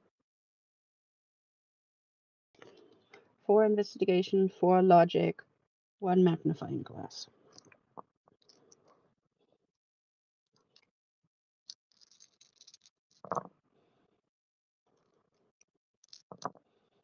All right. That is 3 successes. She would be like, and what or who are you? With her one eye. Mhm.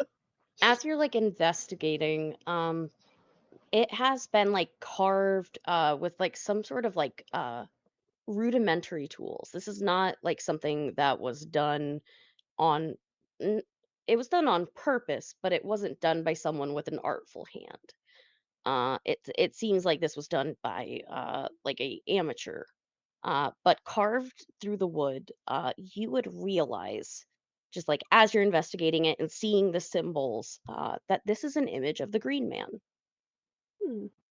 Um, you would know the Green Man is a symbol that can be seen throughout many different places throughout Ireland, and is sort of like a father nature, and is also sometimes a creature that can be thought of as two different beings in one, similar to like a triple goddess. The Green Man can be seen similarly. What's strange and isn't right is normally the Green Man, especially if it's carved into something. It doesn't have color, it's just the carving. Half of this rudimentary art piece seems to have a golden dried on liquid that sparkles as you put up your candle on one half, and the other half is very dark red, dried on, kind of crackled, uh, with almost like these dark green emerald like specks that shimmer in the light. But the face is completely in half. So on one side you have gold, the other side is red. Um, would I be able to take a picture of it for later so I can share it with the others? Right. So she would snap a quick picture, and then she would get out one of her unused quills and like a scrap of paper, and she would just try and like scrape a little bit of the liquid on the paper, and take a little bit of a sample.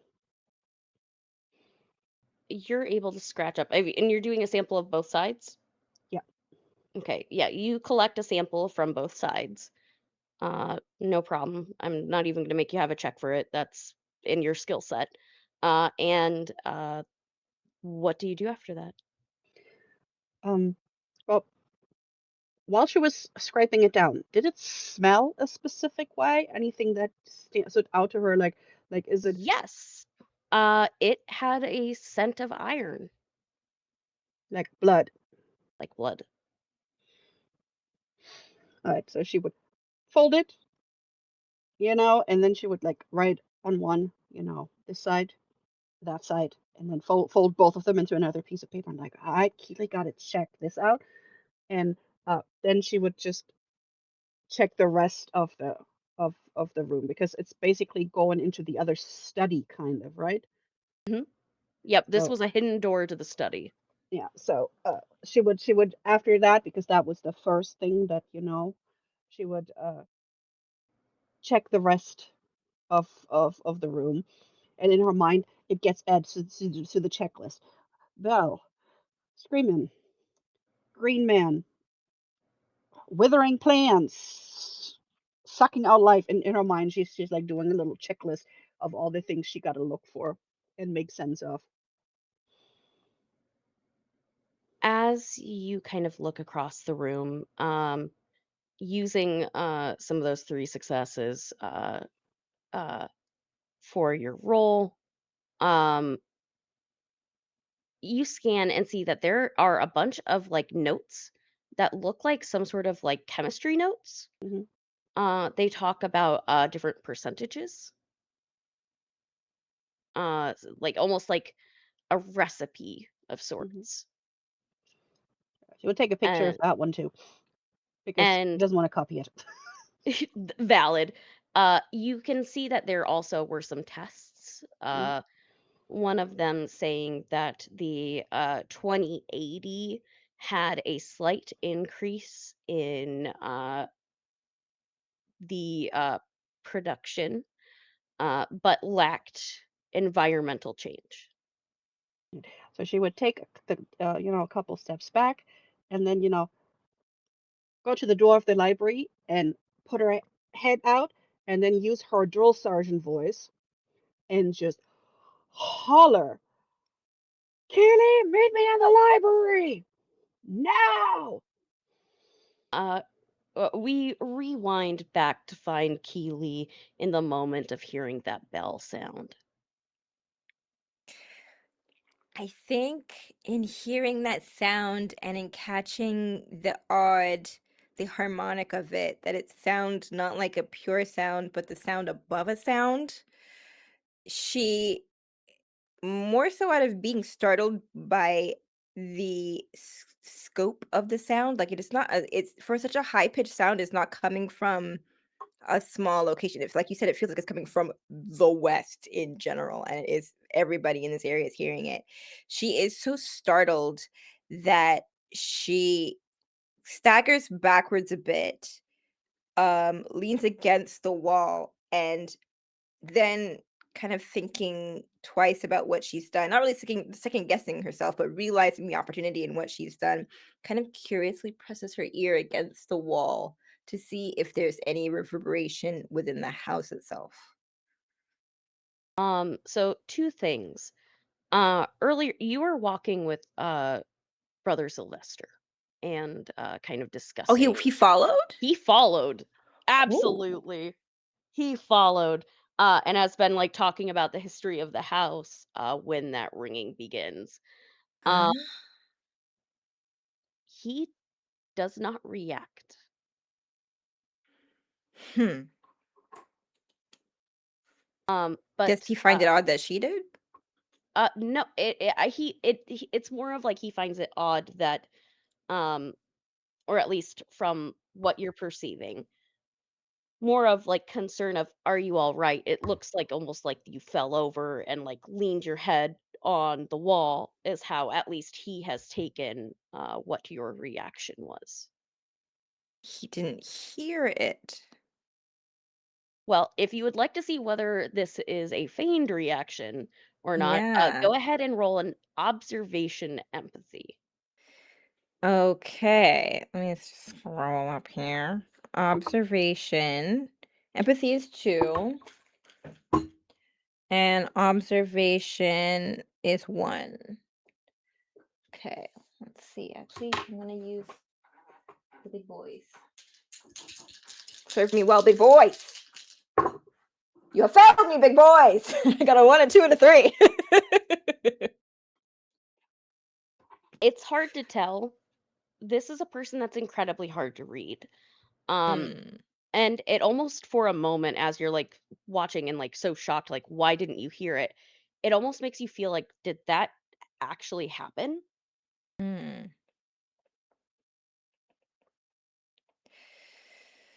I think.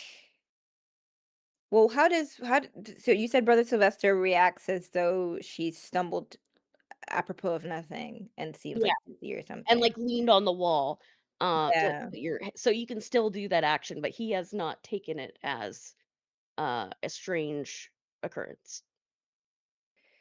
She kind of just quickly goes, "No, I'm fine," and stands back up and pauses for a moment and then just stares at him for a while, reading nothing from him. Really, that if he were to get uncomfortable, I don't think she would even go, "Oh, me looking at you in this odd moment is making you uncomfortable," because how many times does she stare too long at people? Every time. So whatever facial expression is coming across him of discomfort, she's used to that. She's not picking it up. We saw the rolls 1, 2, 3. No, she's not picking it up. She sort of clears her throat and I think she may have had the notebook open a little bit. She definitely wasn't paying attention to the fact that someone was walking alongside her. She was probably like writing theories to herself in the notebook. So it's still in her hand. She kind of abruptly closes it and goes, "I should retire to my quarters for a moment." And I think that's the time you hear Keely coming from Venna in the And library. and the library is the opposite direction of the rooms, correct? I think, let's see. I'm looking at the map. This is from, like, the coal story. So she was heading towards out. She have to go back. She's closer to the rooms than she is to the library, correct? Mhm. I think she quickly dashes back to her room because she wants to just really quick grab her compass and, I think she already has her liquor on her. I think she has a little hip flask or something that's in a pocket somewhere or something. But she doesn't have her compass on her, it's in her bag. So she dashes back to her room to get her compass and then um dashes in the direction of the library to go meet Fenna there. So you are meeting Fenna. Violet has made her way out. And we go back to Bertha. You are carving around the face. It's strange. The outside is definitely a wood, very much like the bark of a tree. But as you go further, it's all too familiar. You slice and you see blood begin to spill down the tree. What do you do?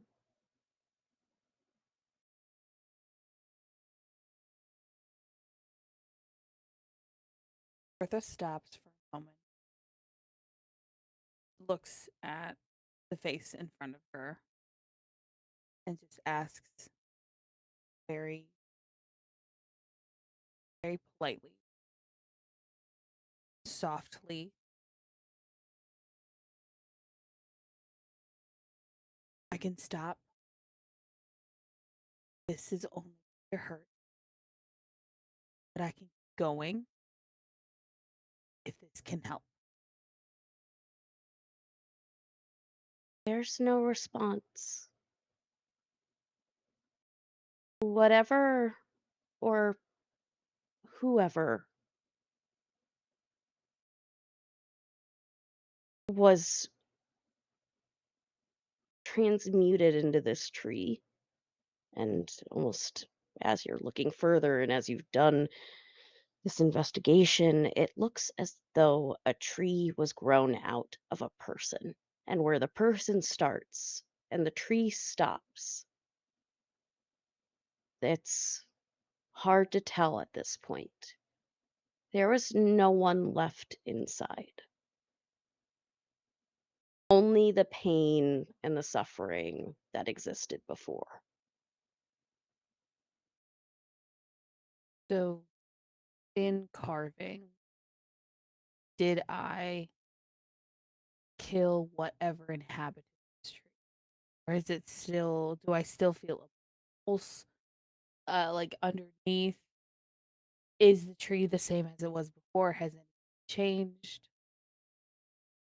Um, go ahead. Let me look at my skills here.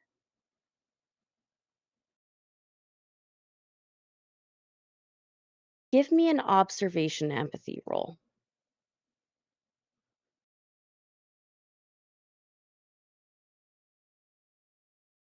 I can do that. That's 6 dice. Finally rolling more than 4. Let's go.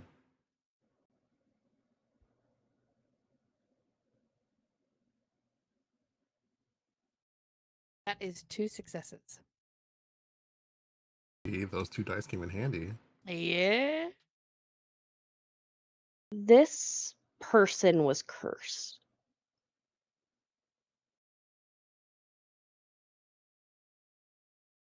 As you kind of look at it, this is a curse like done in the old way by an incredibly powerful entity. They literally had taken a person that had taken root in this place to take root in this place, or an evil that took root to take root. The person is gone as far as their mental faculties are concerned.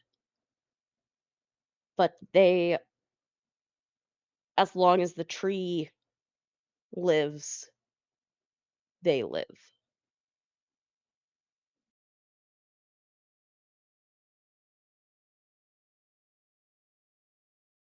I'm going to take a guess that there isn't an axe around. We could go find one.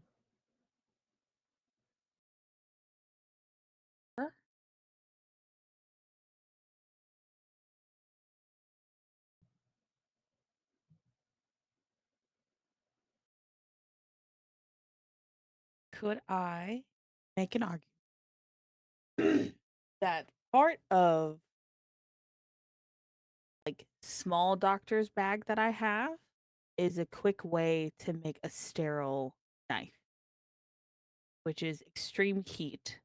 So that means that I can create fire.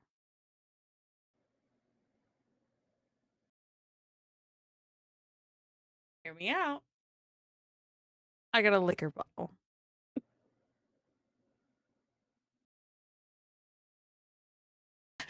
That would work as an accelerant. I see. Should know. Corner of my eye. Can't look. Somebody always tries to cast fireball without magic. Every time. I'm trying to kill a tree. How else do you expect It's a me to good do way it to on an kill a axe? tree. That's a good way to do it. Yeah. So I would like to take my liquor bottle. And you said this is like kind of like an orchard. Mhm. So I'm gonna take a guess that there's some overlap for branches for the leaves up top and all those things. So like in front of me, like I imagine myself kind of like looking down an aisle of sort, and like I'm just gonna kind of douse like a pretty thick line in front of me.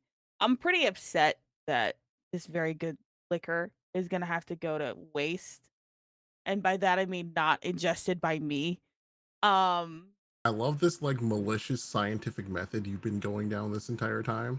It's like yeah. I'm gonna test and like I'm gonna formulate a theory and I'm gonna like hypothesis and like experiment, but like all of it is progressively more property destruction. Yes. So Dr. Keeley and I are very much the same. I just don't take notes with pencil. Everything that happens in my brain and I process it because my specialty is emergency medicine. So everything that happened in my line of work is I have to observe and immediately know what to do next. And so I see this entity and I think to my brain and I'm like, I got liquor, I got a match. We're going to burn this motherfucker down because all I see from the herbs to here is everything that's wrong with the rest of this place. So I would like to dump out all of my liquor in front of me and on the bottoms of the trunks of the trees that are nearest to me. And I would like to throw a match and run away. Still with the nuts in my hand from that first tree, the poison and the basil in my bag.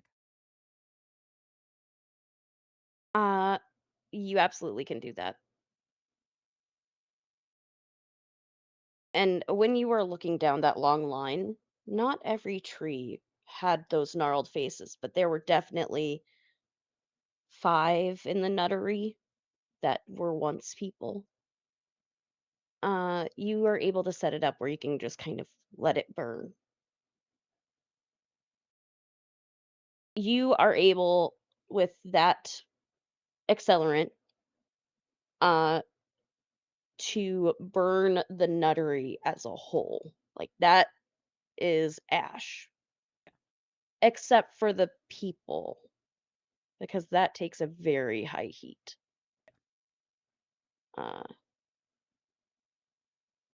Effectively, those trees are gone, and what is left is where they came from.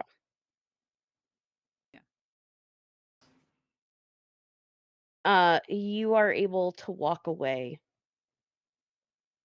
and it is at this time, Venna, Dr. Keeley, Violet,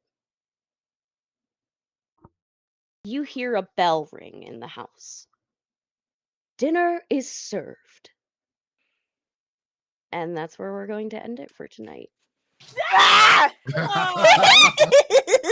Whoa! Mary, you're so mean. You're so Oh. unbelievable.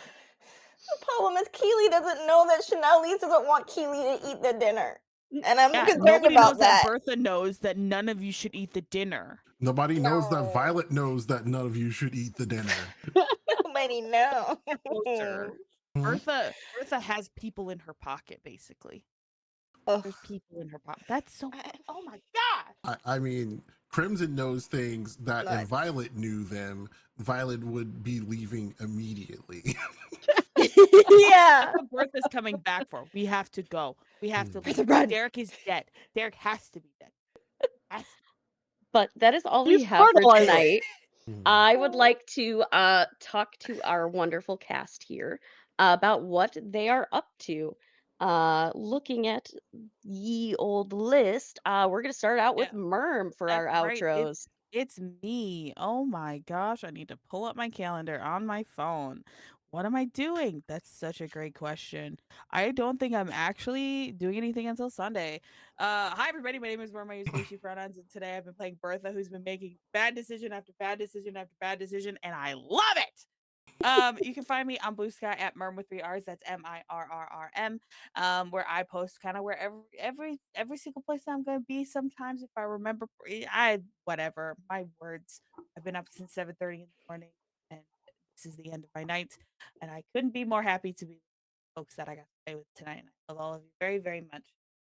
On Sunday, you can find me on the Looking for Mom channel where I play a hot Samoan superhero named Salamasina who also makes very bad decisions and murders a lot of people in cold blood, and it's a great time. Um, don't know how much talking I'll be doing because I'm a coach in my real life, and I have a competition on Saturday where I will be screaming for 16 hours straight. So that's me. I think I'm passing it on to Vivi. Yes. Hi, I'm Vivi of Vivacia. You can find me on Blue Sky as Vivacia or on Discord as Vivacia. I mostly scream into the void and share memes. Um, what am I doing? What am I doing? On Tuesday, I'm going to be on Guild Superior, where we're still continuing our D&D, what was supposed to be a three-shot spooky October one, but it took us a while, and we're still fighting a vampire. We still have not met her master, and there was also other creepy stuff. So that on Tuesday, and then next Wednesday we're back here, and all month we're doing stuff. Raising money for Feeding America in our Full Plates, Full Hearts event. So keep an eye on the Nerds with Dice Discord for more game announcements. And I think that is. Oh my God! Yeah, yes, it's our doctor. Absolutely. Ah. Hey, I'm also a Yes. doctor. Hello? Yeah, it was a surgeon, not specifically a surgeon. What is there a book called Thinking Fast and Slow? I'm thinking slow. She's thinking fast. I'm gonna plan it out. She's to do it now. Yes, hi, my name is Chanel Lees. Lees rhymes with cheese. You can find me online pretty much anywhere at Chanel Lees, either with the hyphen or without. It depends on the website because some websites don't let you put a hyphen in your username, and I think that's garbage. So that's CHANELLELIZE, just like shows up in the Twitch chat. That's actually on this side because I just remembered that my camera is mirrored on Twitch. And as to what I'm doing, the most recent thing, the next thing I'm gonna be doing, I'm gonna let somebody else talk about that. But after that, other than appearing here, on Vaesen, I will also be playing once again here something's in the dark. It's another scary one. And I don't know what that is yet because the session 0 hasn't happened. So come and find out what that is. You figured It's out good. when you It's get awesome. here. It's gonna be great. It's gonna be great. Come and see it. I'm also hoping to soon. I'm gonna say it out loud to force myself to do it. I want to run a Dungeons and Dragons fuchsia. So follow me on social media to see when I post about that. Maybe come watch that. It'll be my first time DMing on a stream. Okay. And I'm gonna pass it on to. Wait, let me look at the Twitch. Let's make this fun. I'm gonna pass it on to Crimson. Yeah, that works. Hi Good. everyone, I am Crimson Soul. I have a week full of tabletop. Tomorrow, I will be hosting my first AP game of Call of Cthulhu. First game, the first game also that I've ever GM'd on the stream, right here on Nerds with Dice. We have a fun time. It's going to be a Wild West game, and you will also see Chanel Lee's here. Um, the Friday is not streamed, but just like building my week out, I have a homie game where that I'm DMing for all my friends. Saturday, you will see me right back here for a game of Apocalypse Keys. First time playing that game, can't wait to try it out. It's gonna be fun. And then I have various homie games before we wrap our way back around here next week. So yeah, you can find me as Crimson Soul on Crimson Soul on Blue Sky and Crimson Soul _ here on twitch.tv. I do a lot of art streams. And I think that is back to me. So I am Mary. I have been the storyteller for this evening. You can find me everywhere on social media at the Nerd on Wheels, where I talk about disability advocacy through storytelling. Uh, I currently have got a busy December month coming up. You can catch me, of course, here for the next 3 Wednesdays for more Vaesen. You can also, starting up soon, will be The Walking Dead, but we'll have a game before then. And so I would like to take a moment and chat about the wonderful project that this is a part of, which is the Feeding America fundraiser, Full Plates, Full Hearts. This is a whole month long uh, charity event run by Nerds with Dice. We have some amazing GMs tomorrow. Make sure you go and catch Crimson for some Call of Cthulhu. If you are interested in what we do here, we have a Discord. Go and check that out. You can sign up to play games just like we do right here. We post public casting calls with all kinds of fun events. So if you like spooky horror or Western Call of Cthulhu, go ahead and check that out because there's always some fun game going on next. If you want to see what we've done previously, go ahead and go to YouTube for the Nerds with Dice YouTube channel where we have our VODs of our previous streams. Uh, and without further ado, I would also like to mention that our wonderful player, Graphical Ronin, unfortunately, the Irish goddess and Kaliak has casted a weather storm and knocked out his power. But go ahead and check him out on social media at Graphical Ronin. He does incredible art, stream layouts, any type of graphic design. He's your guy. So go ahead and support him. He will be back next week with us. And without further ado, that is all we have for this evening. So please be safe and may your dice always roll hot. We'll see you next week.